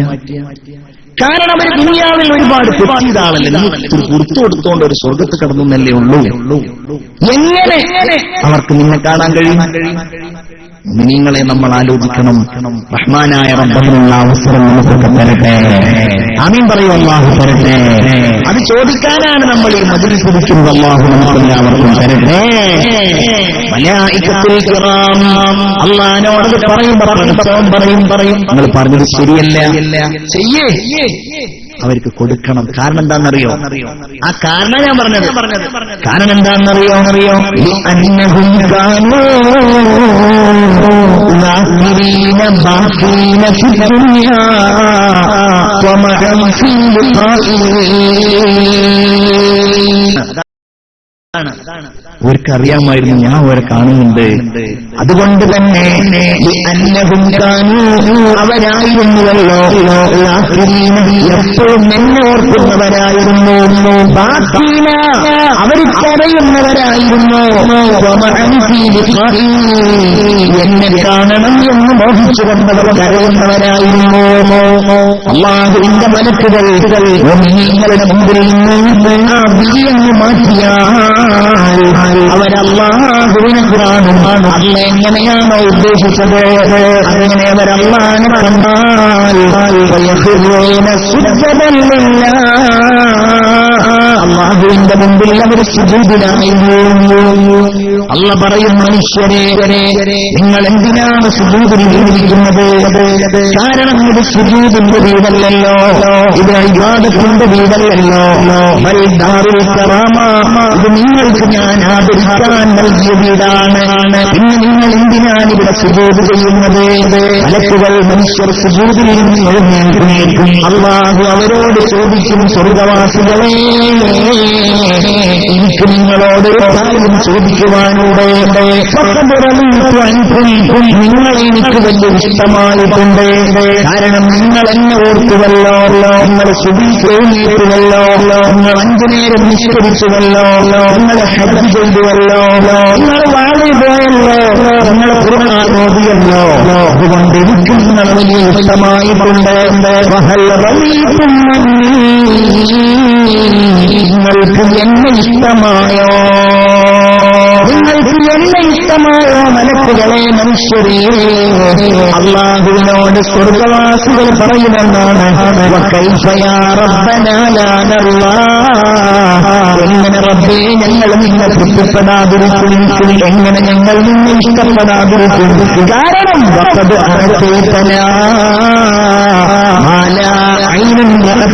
ഒരു കണ്ണ് ഇന്നുവരെ കണ്ടിട്ടില്ലാത്ത,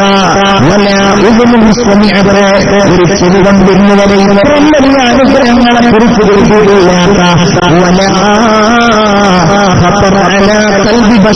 ഒരു മനുഷ്യന്റെ ഹൃദയത്തിൽ ഇന്നുവരെ ചിന്തിച്ചിട്ടില്ലാത്ത അത്രയും വലിയ നിയമത്തുകളല്ലേ നമ്മൾക്ക്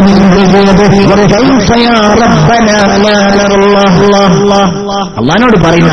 പിന്നെ എങ്ങനെ നിങ്ങൾക്ക് നഷ്ടപ്പെടാതിരിക്കും? അള്ളാഹു നമുക്ക് തൗഫീഖ് നൽകട്ടെ. അള്ള തൗഫീഖ് നൽകട്ടെ.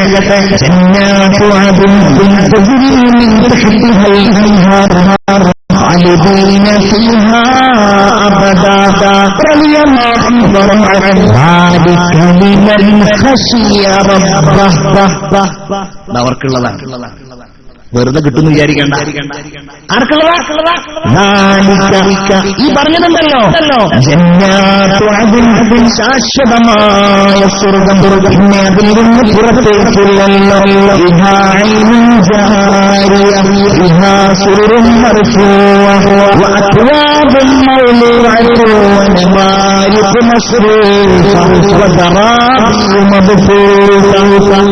അതായിരിക്കുള്ളതാ ജന്നാത്തു അദ്ൻ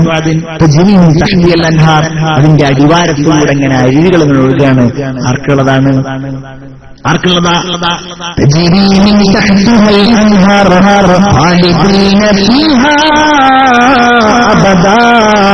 അവരാ സ്വർഗത്തിൽ ശാശ്വതരാണ്. എന്താണ് അവർക്ക് കിട്ടുന്നത്? അല്ലാഹ് അവരെ ഇഷ്ടമാണ്, അവർക്ക് അല്ലാഹുവിനെയും ഇഷ്ടമാണ്.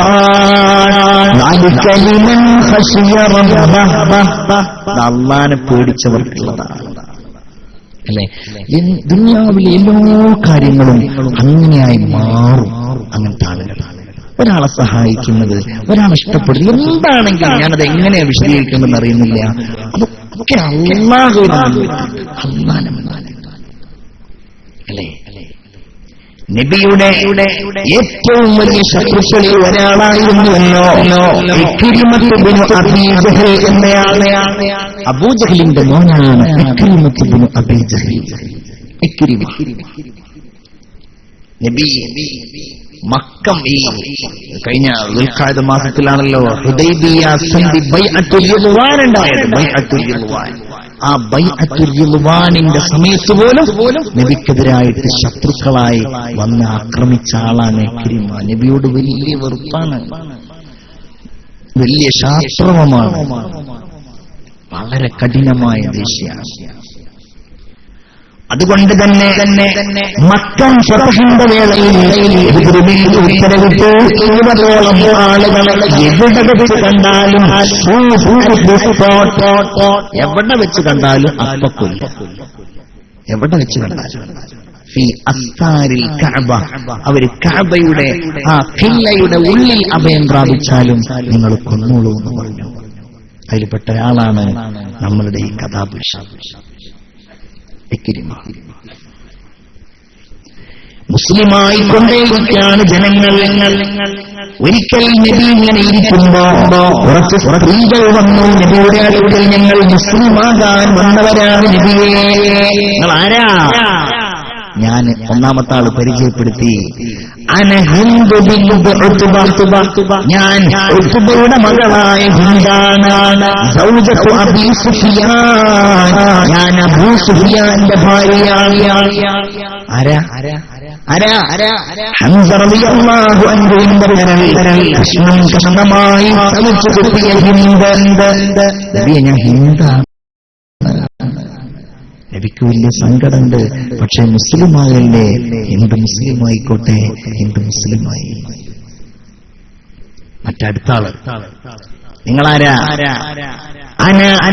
ഉമ്മു ഹക്കീം, ഞാൻ ഉമ്മു ഹക്കീമാണ്. ആരാ ഉമ്മു ഹക്കീമ? നിങ്ങളെ. ഞാൻ സൗജത്തുൽ ഇക്രിമ, ഞാൻ ഇക്രിമയുടെ ഭാര്യയാണ്. ഓ, ഇക്രിമ എവിടെ പോയി? ഇക്രിമയുടെ അഡ്രസ് ഒന്നുമില്ലല്ലോ. ഇക്രിമ ഓടിപ്പോയിട്ടുണ്ട്, നിങ്ങൾ കൊല്ലാൻ ഉത്തരവിട്ടുന്നുണ്ട്. നബിയെ, എന്റെ ഭർത്താവിന്റെ ആ കൊലപാതക ആ ഒരു വധശിക്ഷ പ്രഖ്യാപനം ഒന്ന് ഇളവ് ചെയ്യോ? ഇത് പറഞ്ഞു, ആയിക്കോട്ടെ, ഭാര്യ റെക്കമെൻഡ് ചെയ്യല്ലേ, ആയിക്കോട്ടെ, ഞാൻ ഇക്രിമക്ക് ഞാൻ മാപ്പ് കൊടുത്തു. അപ്പൊ പ്രഖ്യാപിക്കാൻ ഇക്രിമക്ക് ഞാൻ മാപ്പ് കൊടുത്തു. നബി, ഞാൻ കൊണ്ടുവരട്ടെ?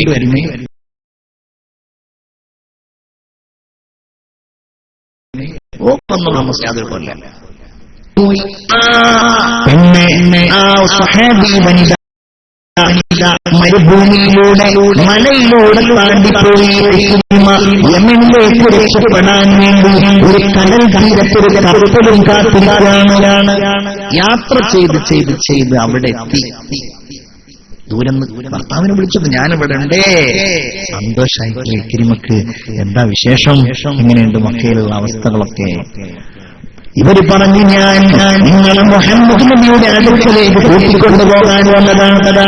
എന്നെയോ? ഞാൻ ഓടിപ്പോന്ന് തന്നെ മുഹമ്മദ് നബിയെ പേടിച്ചിട്ടാണ്. പിന്നെ ഞാൻ ഇനി അങ്ങോട്ട് വരും. ഒരു കുഴപ്പമില്ല, നിങ്ങൾ വന്നോളൂ, നിങ്ങൾക്ക് എല്ലാവരും സംരക്ഷണമുണ്ട്. എന്റെ ഉറപ്പാണ്, മുഹമ്മദ് നബി ഒരു വാക്ക് പറഞ്ഞാൽ ലംഘിക്കണമല്ലോ, നിങ്ങൾ വരുമെന്ന് പറഞ്ഞു. പോവുകയാണ്. രാത്രിയായപ്പോ ഇക്രിമക്ക് തന്റെ ഭാര്യയുമായിട്ടൊന്ന് വേഴ്ചയിൽ ഏർപ്പെടാൻ ആഗ്രഹം. ഭാര്യ പറഞ്ഞു, ഇനി അതൊന്നും പറ്റൂല, ഞാൻ മുസ്ലിമാണ്, നിങ്ങളുടെ ഭർത്താവാന്നേ ഉള്ളൂ, നിങ്ങൾ മുസ്ലിമായിട്ടില്ല, നടക്കൂല, മുഹമ്മദ് നബിയോട് നിൽക്കണം എന്ന് പറഞ്ഞു. സല്ലല്ലാഹു അലൈഹി വസല്ലം. ചിന്തിക്കണം.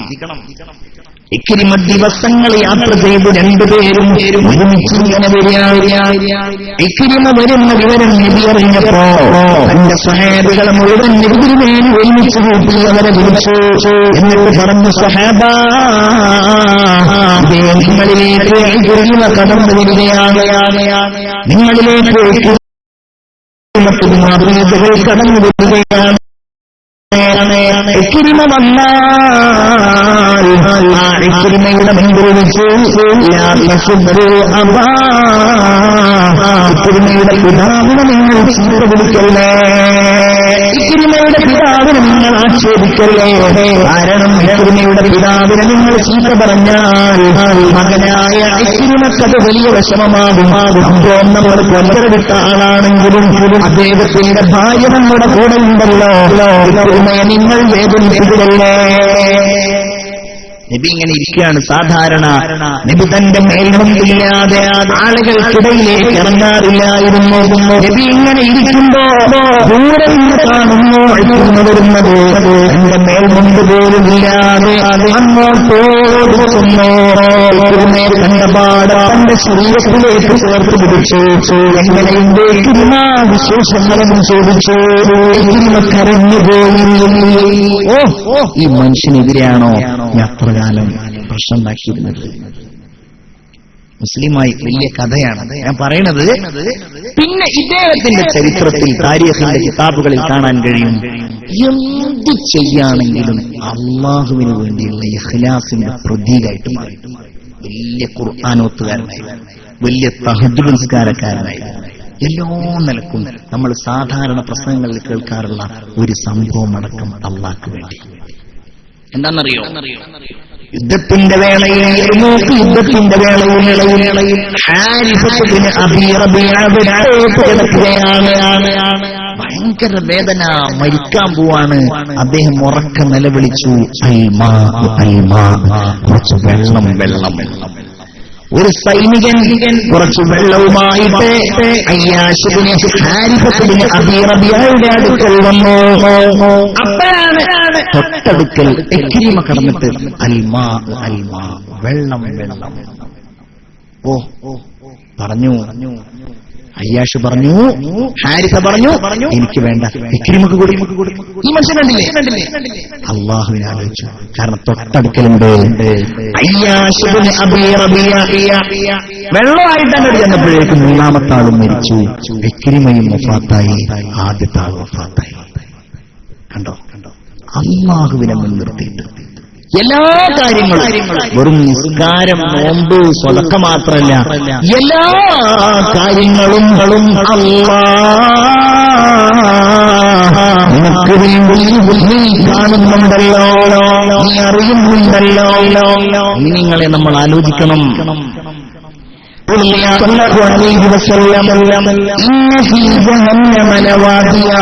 നരകത്തിൽ അല്ലാഹു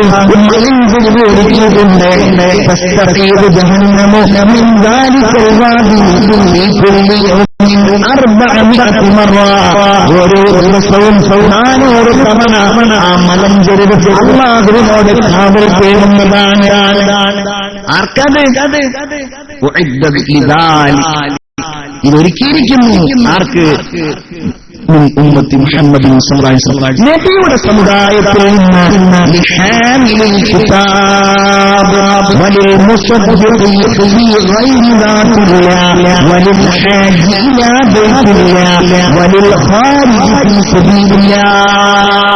ഹജ്ജ് ചെയ്യാൻ പോകുന്ന ആളാണ്.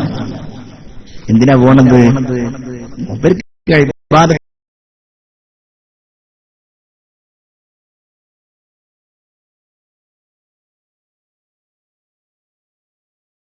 ചെയ്യാമെന്നല്ല, അത്യാവശ്യം ക്യാഷ്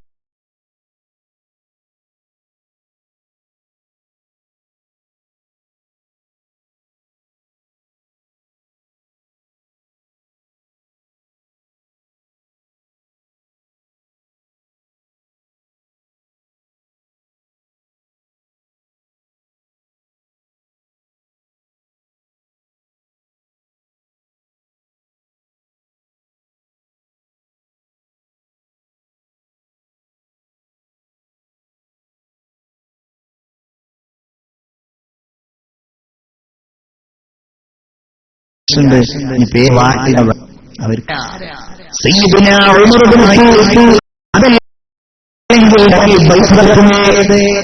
ക്രിസ്ത്യാൻ വേണ്ടി വിളിച്ചിരിക്കുകയാണ്. ഒരു പരിചാരകൻ, ഒരു ഒട്ടകം.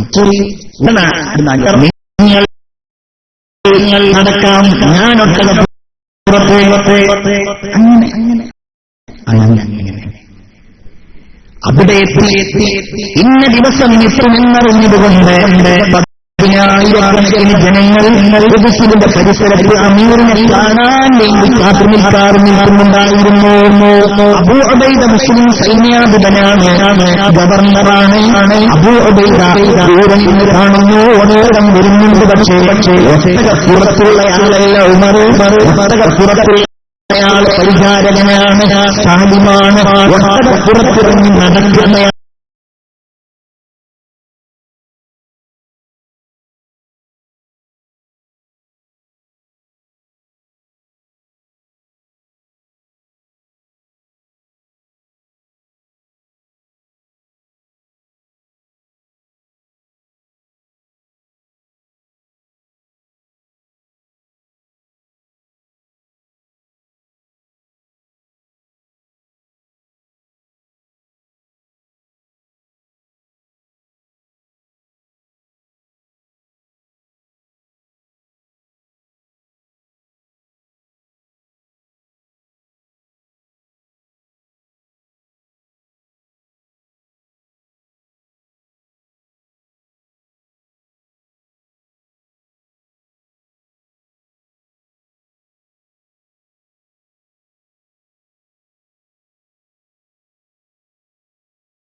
ചെരുപ്പോ നമ്മുടെ വാഹനമോ അല്ലല്ലോ. നമ്മൾ ആരാ?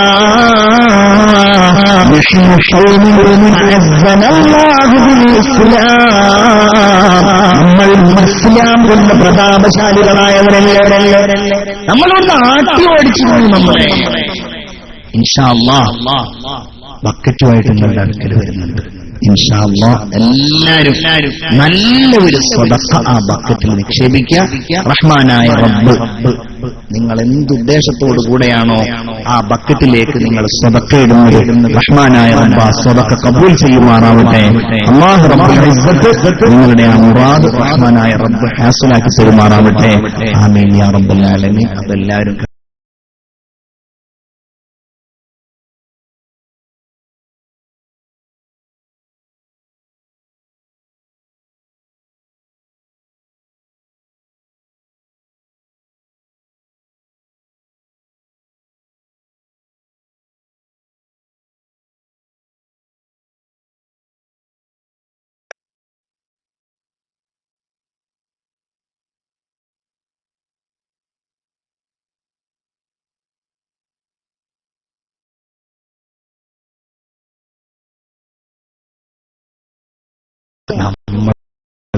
അല്ലാഹുവല്ലേ നമ്മൾ ഉയർത്തിയത്. അതാണ് അല്ലേ. അപ്പോ എന്ത് നല്ല കാര്യങ്ങൾ ചെയ്യുമ്പോൾ അത് അല്ലാഹുക്ക് വേണ്ടി, ഇനി ചീത്ത കാര്യങ്ങളോ അത് അതിനേക്കാൾ.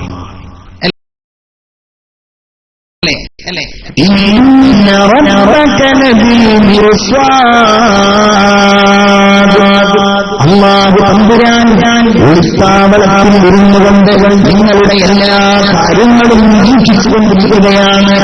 ബഹുമാനപ്പെട്ട ഖുർആനിൽ പേര് പറയപ്പെട്ട മഹാനായ മനുഷ്യനാണല്ലോ ലുഖ്മാൻ അലൈഹിസ്സലാം.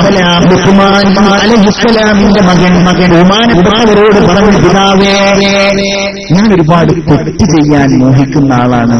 എനിക്ക് എന്താണ് അതിനുള്ളൊരു പരിഹാരം, ഒരു നസീഹത്ത്? അദ്ദേഹം പറഞ്ഞു കൊടുത്തു, മോനെ നീ തെറ്റ് ചെയ്യണ്ട, അന്ന് അത് കൊണ്ടുവരുട്ടോ, പേടിച്ചോ. യാ ബുനയ്യ ഇന്നഹാ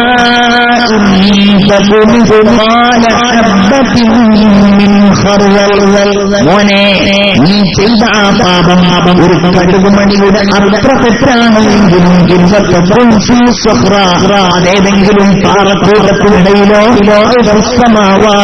അതല്ലെങ്കിൽ ആകാശത്തിന് മുകളിലോ അല്ലെങ്കിൽ ഭൂമിയിലോ. ഇത് ആധുനിക കാലത്തെ യുവാക്കൾക്ക് വലിയ പാഠമാണ് അല്ലേ. നമ്മൾ ഗൂഗിളിൽ എന്തെങ്കിലും സെർച്ച് ചെയ്ത് അതിന്റെ ഹിസ്റ്ററിയിൽ നമ്മളതങ്ങ് ഡിലീറ്റ് ചെയ്ത് കഴിഞ്ഞാൽ നമ്മുടെ ഫോണിൽ നിന്ന് പോയി, നമ്മളുടെ അക്കൗണ്ടിൽ നിന്ന് അത് പോയി. പക്ഷേ അതെവിടെയോ ഉണ്ടല്ലോ, അന്തരീക്ഷത്തിലുണ്ടല്ലോ. നമ്മളുടെ കോൾ ലിസ്റ്റുകൾ, നമ്മളുടെ മെസ്സേജുകൾ, നമ്മൾ എന്ത് ചെയ്തു, എന്ത് പറഞ്ഞു, എല്ലാം ഇവിടെ ഉണ്ടല്ലോ. അല്ലാഹു തആല പറയാണ്, അതെവിടെയായാലും അല്ലാഹു തആല അത് കൊണ്ടുവരുന്നതാണ്. അല്ലാഹുവിനെ പേടിക്കുക. റബ്ബേ നീ കാണുന്നുണ്ടല്ലോ, നിന്റെ നിരീക്ഷണമുണ്ടല്ലോ. ഒരിക്കൽ ഇമാം ഗസാലി റളിയല്ലാഹു അൻഹു പറയുകയാണ്, ഒരു പെണ്ണിനോട് ഒരു ചെറുപ്പക്കാരന് അദമ്യമായ കാമം തോന്നി. ആ ചെറുപ്പക്കാരൻ പെണ്ണിന്റെ അടുക്കൽ ചെന്നു. രാത്രി സമയമാണ്, വിഭജിക്കാൻ മോഹമുണ്ട്. ആ പെണ്ണ് ഈ സ്ത്രീയോട് ചെറുപ്പക്കാരനോട് ചോദിക്കുകയാണ്, എന്റെ അടുക്കലേക്ക് നീ എന്തിനു വന്നോ? ഞാൻ ഇന്നാലിന്റെ ഉദ്ദേശത്തിൽ വന്നോ? ബഹുമാനപ്പെട്ട ആ ചെറുപ്പക്കാരനോട് പറഞ്ഞു ജനങ്ങളൊക്കെ ഉറങ്ങിയോ എന്നൊന്ന് നോക്കൂ. ഇത് കേട്ടപ്പോ ആ ചെറുപ്പക്കാരന് വലിയ സന്തോഷമായി. ഓ, എന്റെ കൽവിന്റെ അവസരം, എന്റെ ആഗ്രഹം ഇവിടെ സഫലീകൃതമാവാൻ പോവാണ്. അവളെ എന്റെ ഈ ആഗ്രഹത്തിന് ഉത്തരം നൽകിയിട്ടുണ്ട് എന്ന് അയാൾ വിചാരിച്ചു. ജനങ്ങളൊക്കെ ഉറങ്ങിയിട്ടുണ്ട്. അവളുടെ അടുക്കിലേക്ക് മടങ്ങിപ്പോയി. അവളോട് പറഞ്ഞു, എല്ലാരും ഉറങ്ങിയിട്ടുണ്ട്, നമുക്ക് നോക്കല്ലേ, കാര്യങ്ങളൊക്കെ നടത്തുകയല്ലേ. ഈ പെണ്ണ് ചോദിച്ചു,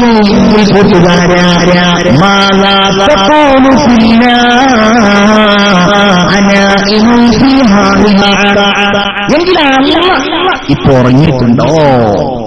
അയാള് പറഞ്ഞു, അമ്മേ ഇന്നല്ലാഹ ലാ യനാം, അല്ല ഉറങ്ങില്ലല്ലോ.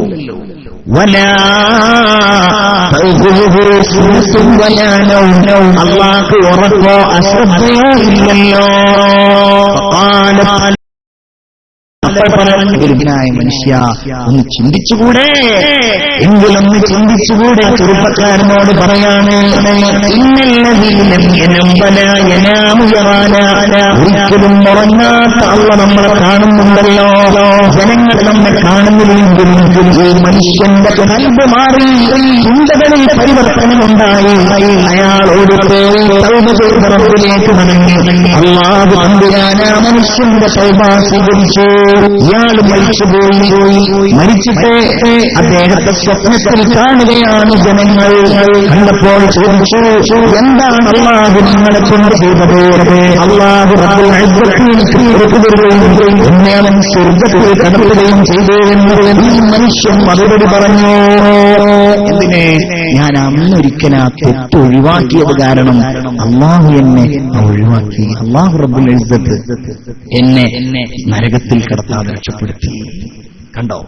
ഏതായാലും അതാണ് അല്ലാഹുവിന്റെ നിരീക്ഷണം, നമ്മളുടെ നന്മകളും നമ്മളുടെ തിന്മകളും. റഹ്മാനായ റബ്ബേ, ഈ തഖ്വ ഞങ്ങളുടെ ഖൽബിൽ നീ നിലനിർത്തി തരണേ റഹ്മാനേ.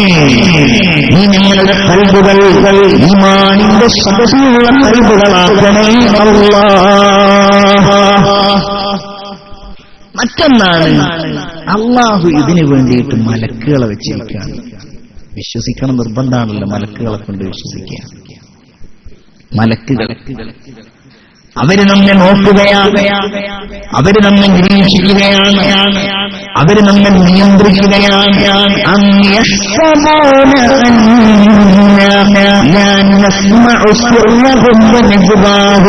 അവർ രഹസ്യമായി പറയുന്നതും പരസ്യമായി പറയുന്നതും നാം അറിയുന്നില്ല, നാം കേൾക്കുന്നില്ല എന്ന് ആ മനുഷ്യർ വിചാരിക്കുന്നുണ്ടോ? സ്വകാര്യം പറഞ്ഞത്, ഒറ്റയ്ക്ക് പറഞ്ഞത്, പരസ്യമായി പറഞ്ഞത് അള്ള പറയാണ്, നമ്മൾ അറിയുന്നുണ്ട്. എങ്ങനെ?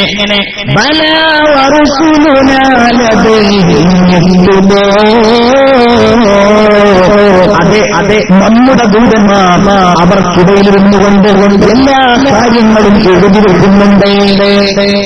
ചിന്തിക്കണേ, ഈ വിശ്വാസം കുറഞ്ഞ കാലമാണ്. മഹാന്മാര് നഗ്നരായി കുളിക്കണേവർ സംസാരിച്ചു. നിങ്ങൾ കുളിസ്ഥലത്താണെങ്കിലും നഗ്നരായി കുളിക്കരുത്. എന്തേ കാര്യം?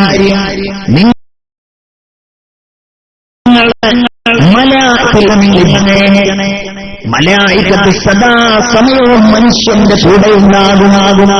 ഒരുപാട് മലായികത്ത് വലഖദ് ഖലഖനൽ ഇൻസാന വനഅലമു മാ തുവസ്വിസു ബിഹി നഫ്സുഹു. അവന്റെ അന്തരംഗം മന്ത്രിക്കുന്ന കാര്യം നമ്മളറിയുന്നുണ്ടല്ലോ. അല്ലാഹു പറയാണ് യതലഖൽ മുതലഖിയാനി അനിൽ യമീനി വഅനിൽ ശിമാലി കാര്യങ്ങൾ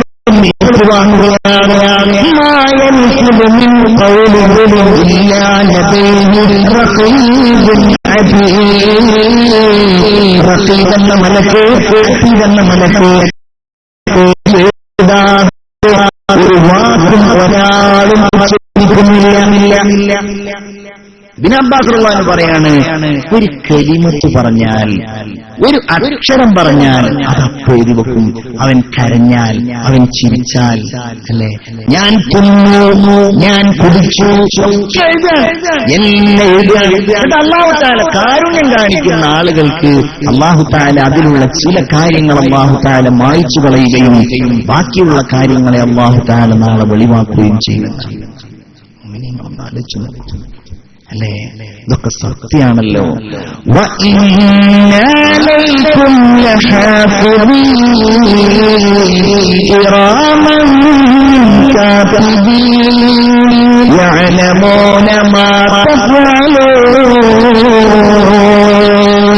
മാന്യരായ രേഖപ്പെടുത്തുന്ന മാലാഖമാർ നിങ്ങളുടെ സമീപത്ത് സ്ഥിരമായി അറിയാനുള്ള കഴിവുകളെല്ലാം അവർക്ക് നൽകിയിട്ടുണ്ട്. നിങ്ങളെ ഇത് ചിന്തിക്കാത്ത ആളുകൾ ഇത് അറിയുന്നൊരു സമയമുണ്ട്. അതെപ്പോഴാണെന്നറിയോ? എപ്പോഴാ?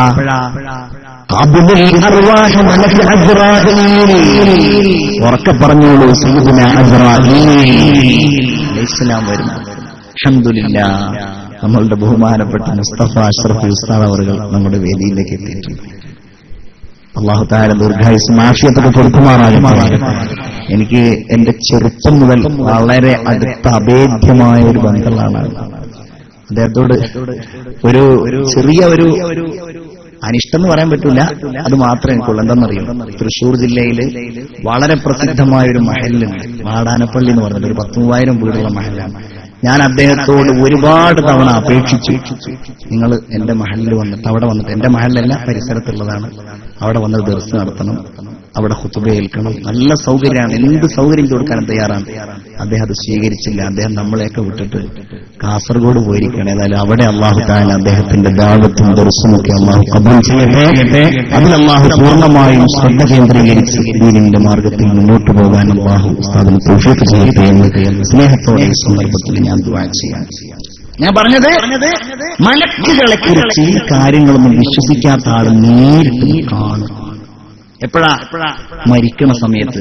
അസ്റാഈൽ അലൈഹിസ്സലാമിനെ മാത്രമല്ല കാണുക, ഈ 2 മലക്കുകളും മരിക്കുന്ന സമയത്ത് അവനോട് സലാം പറഞ്ഞ് യാത്ര പറയും, നല്ലവനാണെങ്കിൽ. അല്ലെങ്കിൽ അവനെ ആക്ഷേപിച്ചുകൊണ്ട് അവന്റെ അടുക്കൽ നിന്ന് യാത്രയാകുമെന്ന് മുഹമ്മദുർ റസൂലുള്ളാഹി സ്വല്ലല്ലാഹു അലൈഹി വസല്ലം. സക്രത്തുൽ മൗത്ത് ബിൽ ഹർഷ് ذلك ما كنت منه تحيد. മാറി നടന്നിരുന്ന മരണവെപ്രാളം നിനക്കിതാ വന്നിരിക്കുന്നു. എന്താ ഉണ്ടാവുക? പിന്നെ മലക്കുകളുടെ അകമ്പടിയാകിയ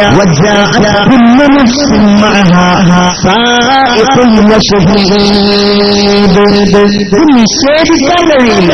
ആനാണ് ഓരോ മനുഷ്യനെയും ഇങ്ങനെ കൊണ്ടുപോകും മലക്കുകൾ എങ്ങോട്ട്? മഹ്ശറിലേക്ക്. ഒരാൾ തെളിക്കുന്നയാളായി അങ്ങോട്ട് നടക്കും, ഇങ്ങോട്ട് നടക്കും, അങ്ങോട്ട് തിരി, ഇങ്ങനെയുള്ള മലക്ക്. മറ്റൊരാളോ ഇവന്റെ എല്ലാ കാര്യങ്ങൾക്കും സാക്ഷിയായ ഒരു മലക്കിനെയും അല്ലാഹു അവനോട് നിയോഗിക്കും. ബഹുമാനപ്പെട്ട റസൂലുള്ളാഹി സ്വല്ലല്ലാഹു അലൈഹി വസല്ലം തങ്ങൾ പറയാണ്, മലക്കുൻ യശ്ഹദു അലൈഹി ബി അഅമാലി, ഇവന്റെ അമലുകൾക്ക് മുഴുവൻ സാക്ഷിയാകുന്ന ഒരു മലക്ക്. എന്നിട്ട് അല്ലാഹു പറയുന്ന ഒരു അടിക്കുറിപ്പുണ്ട് അവിടെ. എന്താണെന്നറിയോ? ഇതൊക്കെ നിനക്ക് തുച്ഛമായിരുന്നു അല്ലേ നിന്റെ മൊബൈൽ കാലത്ത്, നിന്റെ ദൃശ്യമാധ്യമത്തിന്റെ കാലത്ത്, നിന്റെ ലാപ്ടോപ്പിന്റെ കാലത്ത്, നിന്റെ സൗകര്യങ്ങളുടെ കാലത്ത് ഇതൊക്കെ നിനക്ക് തുച്ഛമായിരുന്നു അല്ലേ. ലഖദ് കുന്ത ഫീ ഗഫ്ലത്തിൻ മിൻ ഹാദാ, അശ്രദ്ധവാനായിരുന്നല്ലോ. എന്നാൽ ഇന്ന് നിന്റെ കണ്ണിന്റെ ആ മൂടി നാം അങ്ങ് മാറ്റിയിട്ടുണ്ടല്ലോ.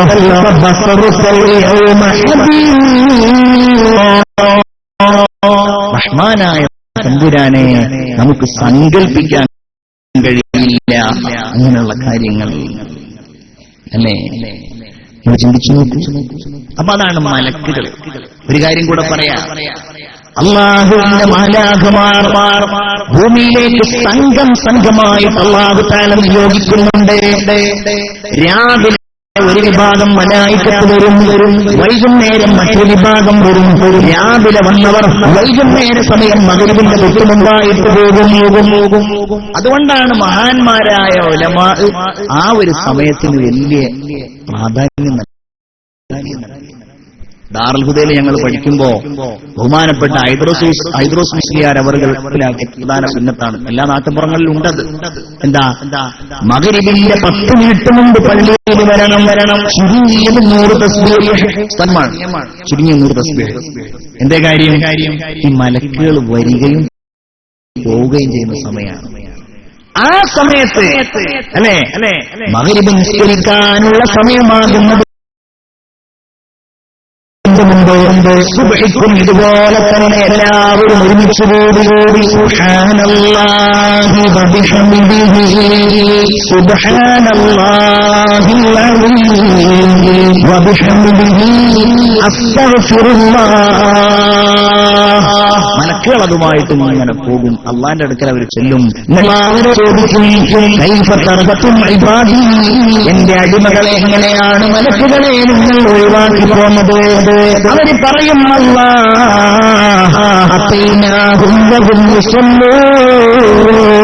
നിങ്ങൾ ചെന്നപ്പോൾ അവർ നിസ്കരിക്കായിരുന്നു. അവർ ഞങ്ങളിൽ നിന്നും നിങ്ങൾ അവരിൽ നിന്ന് പോരുമ്പോഴും അവർ നിസ്കരിക്കുകയായിരുന്നു. റബ്ബേ, മലക്കുകൾ വലിയ നിരീക്ഷകന്മാരാണ്. അത് മറ്റൊരു ഭാഗം. ഇനി നോക്കൂ, നമ്മളുടെ ഈ ശരീരം ഇത് നമ്മൾ ഈ കാണുന്ന പോലെയൊന്നുമല്ല. നമ്മളിങ്ങനെ 80-90 കിലോയൊക്കെ മുകളിലേക്ക് ഇങ്ങനെ വെച്ച് നമ്മളൊക്കെ ആ മസിൽ പെരുപ്പിക്കുന്ന ശരീരമുണ്ടല്ലോ, ഇത് റബ്ബിന്റെ മുമ്പിൽ തെളിവാണ്. ഈ വിരൽ തുമ്പുകൾ, ഈ കൈകൾ, ഈ കാലുകൾ. ഖുർആൻ ഇങ്ങനെ ആഴത്തിൽ പറഞ്ഞൊരു കാര്യമാണ്. നബി സല്ലല്ലാഹു അലൈഹി വസല്ലമ തങ്ങൾ ഒരു ദിവസം സ്ത്രീകളോട് പറഞ്ഞു, സ്ത്രീകളെ, നിങ്ങൾ ദിക്റുകൾ ചൊല്ലുമ്പോ, നിങ്ങൾ തസ്ബീഹുകൾ ചൊല്ലുമ്പോ നിങ്ങളുടെ വിരലുകൾ കൊണ്ട് നിങ്ങളിങ്ങനെ എണ്ണം പിടിക്കണേ. സുബ്ഹാനല്ലാഹ്, സുബ്ഹാനല്ലാഹ്, സുബ്ഹാനല്ലാഹ്, എണ്ണം പിടിക്കണേ. എന്റെ കാര്യം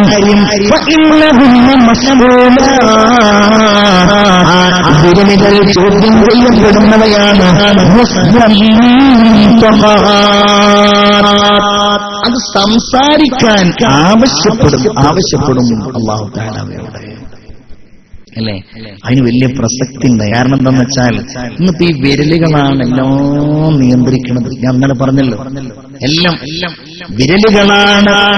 മനസ്സുപോലെ ചിലപ്പോൾ അറിയില്ല, ശ്രദ്ധിക്കുന്നുണ്ടാവില്ല. വിരലിങ്ങനെ ഫോൺ വിളിക്കാന്, ഇതാക്കാന്, ഫേസ്ബുക്ക് തുറക്കാന്, അത് താഴ്ത്താന്, അതിന്റെ പേജ് മറിക്കാന്, വാട്സപ്പിൽ മെസ്സേജ് ടൈപ്പ് ചെയ്യാനൊക്കെ അല്ലേ. അപ്പൊ വിരല് സംസാരിക്കും എന്ന് പറഞ്ഞാൽ അത്ഭുതമല്ലത്. അല്ലാഹു സംസാരിപ്പിക്കും, യൗമ തശ്ഹദു അലൈഹിം അൽസിനതുഹും വഅയ്ദീഹിം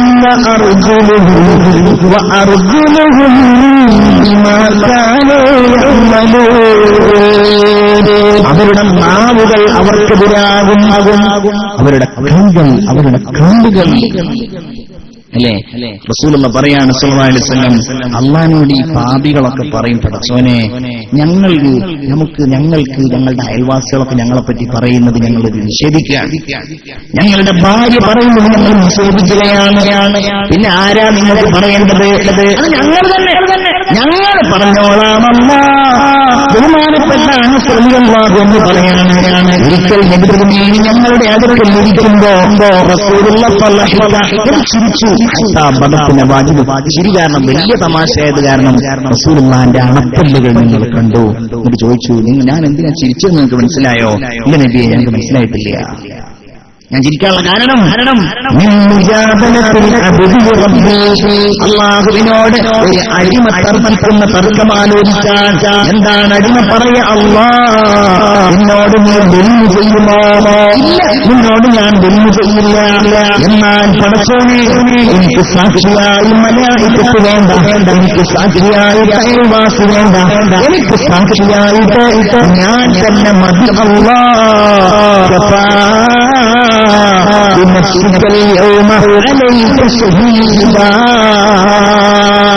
അള്ള പറയുന്നായിക്കോട്ടെ, നീ നിന്റെ നഫ്സന്നായിക്കോട്ടെ, വായകങ്ങളുടെ സീല് വെക്കുന്നു. അവന്റെ അവയവങ്ങളോട് പറയും സംസാരിക്കേ.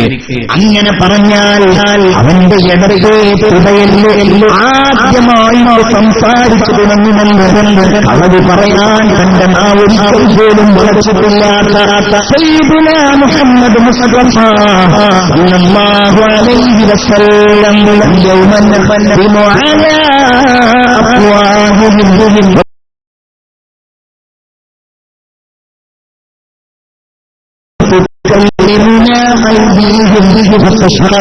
അവരുടെ കൈകളെ കൊണ്ട് നാം സംസാരിക്കും.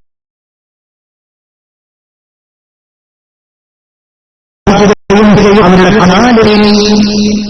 ഒരുപാട് സൂറത്ത് ഫുസ്സിലത്തിൽ ഇതുമായി ബന്ധപ്പെട്ട് വലിയ പരാമർശം തന്നെ ഉണ്ട്.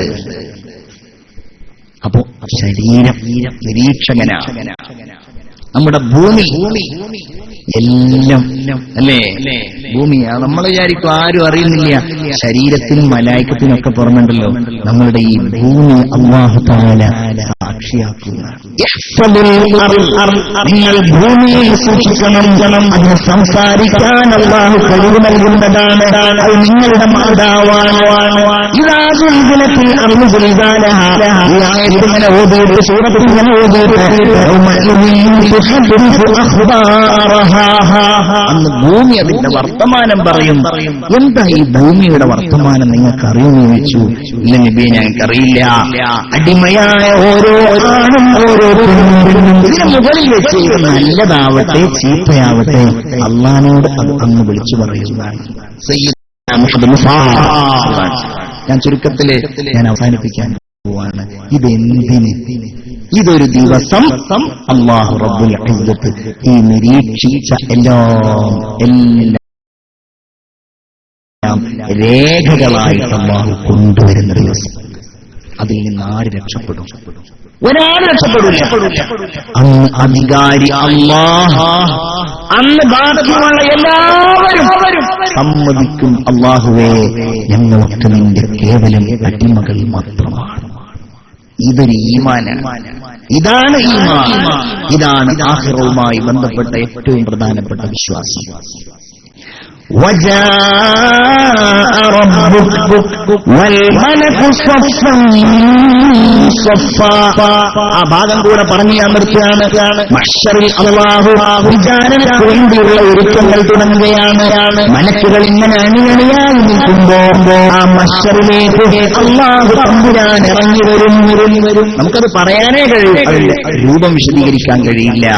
ഹദീസിൽ ഇങ്ങനെയാണ്, മലിക്കുൽ ജബ്ബാറായ അല്ലാഹു تعالى في ظلل من الغمام വലിയ അസാമാന്യ രൂപത്തിലുള്ള മേഘപടലങ്ങളിലൂടെ അല്ലാഹു തആല ഈ സമൂഹത്തിന്റെ മുമ്പിൽ വരുന്നതിനാൽ എല്ലാവരും അല്ലാഹുവിനെ വാഴ്ത്തുകയും സുബ്ഹാനൽ ഇസ്സത്തി വൽ ജബറൂത്ത് സുബ്ഹാനൽ മുൽക്കി വൽ മലകൂത്ത് സുബ്ഹാനൽ ഹയ്യിൽ ലദീ ലാ യമൂത്ത് അല്ലാഹുവിനെ വാഴ്ത്തും.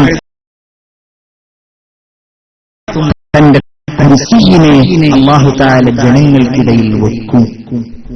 ചിന്തിക്കണം. അങ്ങോട്ടുള്ള അല്ലയോ ജിന്നുകളെ മനുഷ്യരെ, നിങ്ങളെ ഈ ലോകത്ത് ഞാൻ സൃഷ്ടിച്ചത് മുതൽ ഞാൻ നിങ്ങളിലേക്ക് ശ്രദ്ധിക്കുകയായിരുന്നു. നിങ്ങൾ പറയുന്നത് ഞാൻ കേൾക്കുന്നുണ്ടായിരുന്നു. നിങ്ങളുടെ പ്രവർത്തനം ഞാൻ കാണുന്നുണ്ടായിരുന്നു. ഇനി ഞാൻ പറയുന്നത് നിങ്ങളൊന്ന് കേൾക്കൂ. ദിവസം അള്ള ചോദിക്കും. ഹദീസിൽ വന്നതാണ്. എന്നിട്ട് അള്ള കിതാബ് കൊടുക്കാൻ വേണ്ടി പറയും അല്ലാഹ്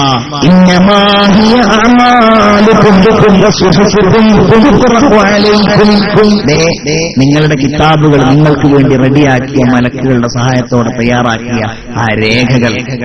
ഹദീസുകളിൽ നിന്ന് മനസ്സിലാകുന്നത് ഒരു മനുഷ്യൻ മരിച്ചു കഴിഞ്ഞാൽ ഈ മലായിക്കത്ത് അർശിന്റെ താഴെയുള്ള ഒരു ഖസാനയിൽ ഒരു സൂക്ഷിപ്പ് സ്ഥലത്ത് ഈ കിതാബുകളെ കൊണ്ടുപോയിട്ട് വെക്കുകയും ഈ ദിവസത്തിൽ അവിടെ നിന്ന് മഹ്ശറിലേക്ക് അല്ലാഹു തആല ഈ കിതാബിനെ പറത്തിക്കൊണ്ടുവരികയും ചെയ്യും എന്നതാണ്.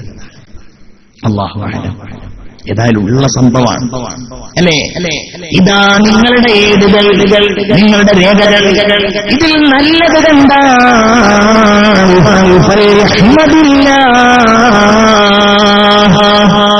അതിനുള്ള വകുപ്പ് നമ്മൾ ഉണ്ടാക്കണ്ടേ? നമ്മൾ നല്ലവരാവുക. ദൈവത്തിൽ നിന്ന് വിലമുക്കാൻ ദൂഷണത്തിൽ നിന്നും ചീത്തയിൽ നിന്ന് നല്ലവരാവുക, നല്ല ചെറുപ്പക്കാരാവുക, നല്ല മക്കളാവുക, നല്ല മാതാപിതാക്കളാവുക. അള്ള പറയാണ്, ആരെങ്കിലും നല്ലത് കണ്ടാൽ അവൻ അല്ലാഹനെ സ്തുതിക്കട്ടെ. ചീത്ത കണ്ടാലോ അവൻ അവനെയല്ലാതെ ആക്ഷേപിക്കരുത്. 1-2 ആയത്തുകളും കൂടെ ഓതാം. സൂറത്തുൽ ജാസിയ. ജാസിയ പറഞ്ഞാല് മുട്ടുകുത്തി നിൽക്കുക എന്നർത്ഥം. അത്രയും വലിയ അത്യാവശ്യം പേടില്ലെങ്കിൽ നമ്മൾ ഇങ്ങനെയൊക്കെ നിൽക്കും. അതും കൂടെ കഴിഞ്ഞിട്ട് പേടിച്ച് അവശനായി കഴിഞ്ഞാൽ മുട്ടുകുത്തി നിൽക്കും. ആ രംഗത്തെ സൂചിപ്പിക്കുന്ന അധ്യായമാണ് സൂറത്തുൽ ജാസിയ.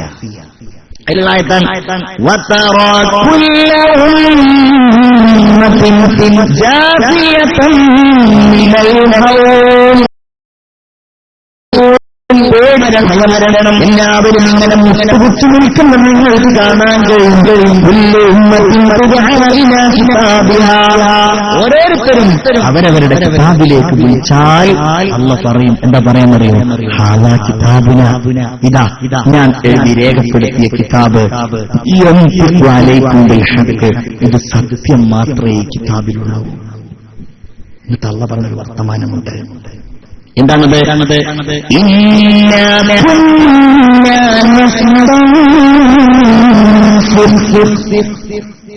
ഞാൻ രേഖ എന്താ അതിന് വാക്ക് പറയാ? ക്യാപ്ചർ എന്ന് പറയുന്നത് നമ്മള് ഞാനിങ്ങനെ പിടിച്ചെടുക്കുകയായിരുന്നു. എല്ലാറ്റിനെയും ഞാനിങ്ങനെ അത് കോപ്പി ചെയ്തുകൊണ്ടിരിക്കുകയായിരുന്നു അല്ലേ? കൃത്യമായി അള്ള പറയാണ് നിങ്ങൾ ചെയ്യുന്നതെല്ലാം. അതുകൊണ്ട് കിതാബ് അതങ്ങോട്ട് തരും. കിതാബ് കിട്ടും മുഅ്മിനീങ്ങളെ. നല്ലവരാണെങ്കിലും ചീത്തയാണെങ്കിലും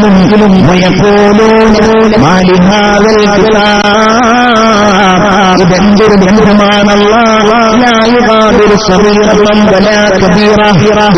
ഞാൻ ചെയ്ത ചെറുതും വലുതുമെല്ലാം ഉണ്ടല്ലോ.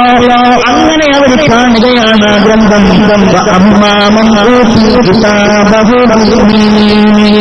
വലത്തെ കയ്യിൽ കിട്ടിയാൽ മുഅ്മിനീങ്ങളെ അള്ള നമ്മെ നിരീക്ഷിച്ചത്, മലായികത്ത് നിരീക്ഷിച്ചത്, അങ്ങനെ എല്ലാ കാര്യങ്ങളും കിതാബുണ്ടല്ലോ.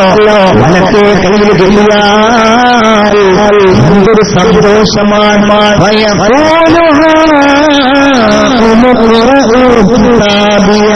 എന്റെ ഈ കിതാബ് നിങ്ങളൊന്ന് വായിച്ചു നോക്കൂ. അങ്ങനെ അള്ളാന്റെ വിചാരണ വരാനുണ്ടെന്ന് എനിക്ക് ബോധമുണ്ടായിരുന്നു. അവനെന്തൊരു സന്തോഷ ജീവിതത്തിലാണ് അല്ലേ? അള്ള ചോദിക്കുന്ന അന്ന് എനിക്ക് ഇന്നാലിന്റെ ദോഷം അറിയോ? അവൻ പറയും അള്ള എനിക്കറിയാം, അടച്ചോനെ നീ ആ ദോഷം പൊറുക്കണേ. അവൻ വിചാരിക്കും അള്ള ചോദിക്കുമ്പോ എന്റെ കാര്യം കഴിഞ്ഞു. നീ ദുനിയാവിൽ നിന്ന് നിന്റെ മകളുമായി രഹസ്യമാക്കിയത് കൊണ്ട് ഞാൻ ഇന്നാ പാപത്തെ നിനക്ക് പൊറുത്തു തരികയാണ്.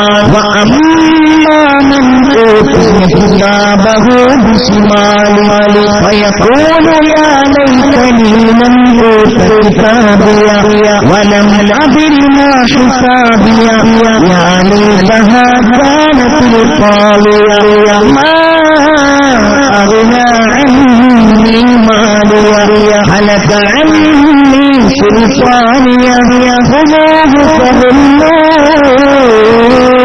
ثم الجحيم صلوه.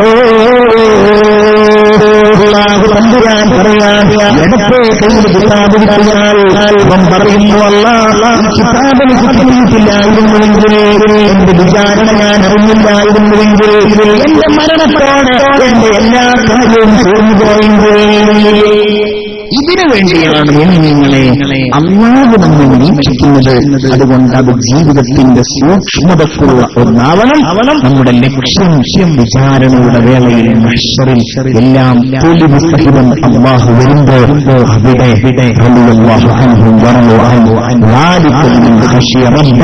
അല്ലാഹുവിനെ പേടിച്ചവർക്ക് ലഭ്യമാകുന്ന ആ പ്രതിഫലം റഹ്മാനായ റബ്ബിന്റെ അടുക്കൽ നിന്ന് നേടിയെടുക്കാൻ നമുക്ക് സാധ്യമാകണം. അല്ലാഹു നമ്മൾ പറഞ്ഞു സ്വീകരിക്കുമാറാവട്ടെ. നമ്മൾ കേട്ടത് അല്ലാഹു തആല സ്വീകരിക്കുമാറാവട്ടെ. ഇൻഷാ അല്ലാഹ് ഒരു 7 സ്വലാത്ത് ചൊല്ലിയിട്ട് നമുക്ക് ദുആ ചെയ്തിട്ട് ഇന്നത്തെ വാദം അവസാനിപ്പിക്കാം. ഇത് വളരെ വളരെ ഗംഭീരമായി അൽഹംദുലില്ലാ നമ്മുടെ ഭാരവാഹികൾ അൽഹംദുലില്ലാ വളരെ ഗംഭീരമായി വളരെ സ്തുത്യർഹമായ രീതിയിൽ ഞാൻ ഈ പരിപാടിയെ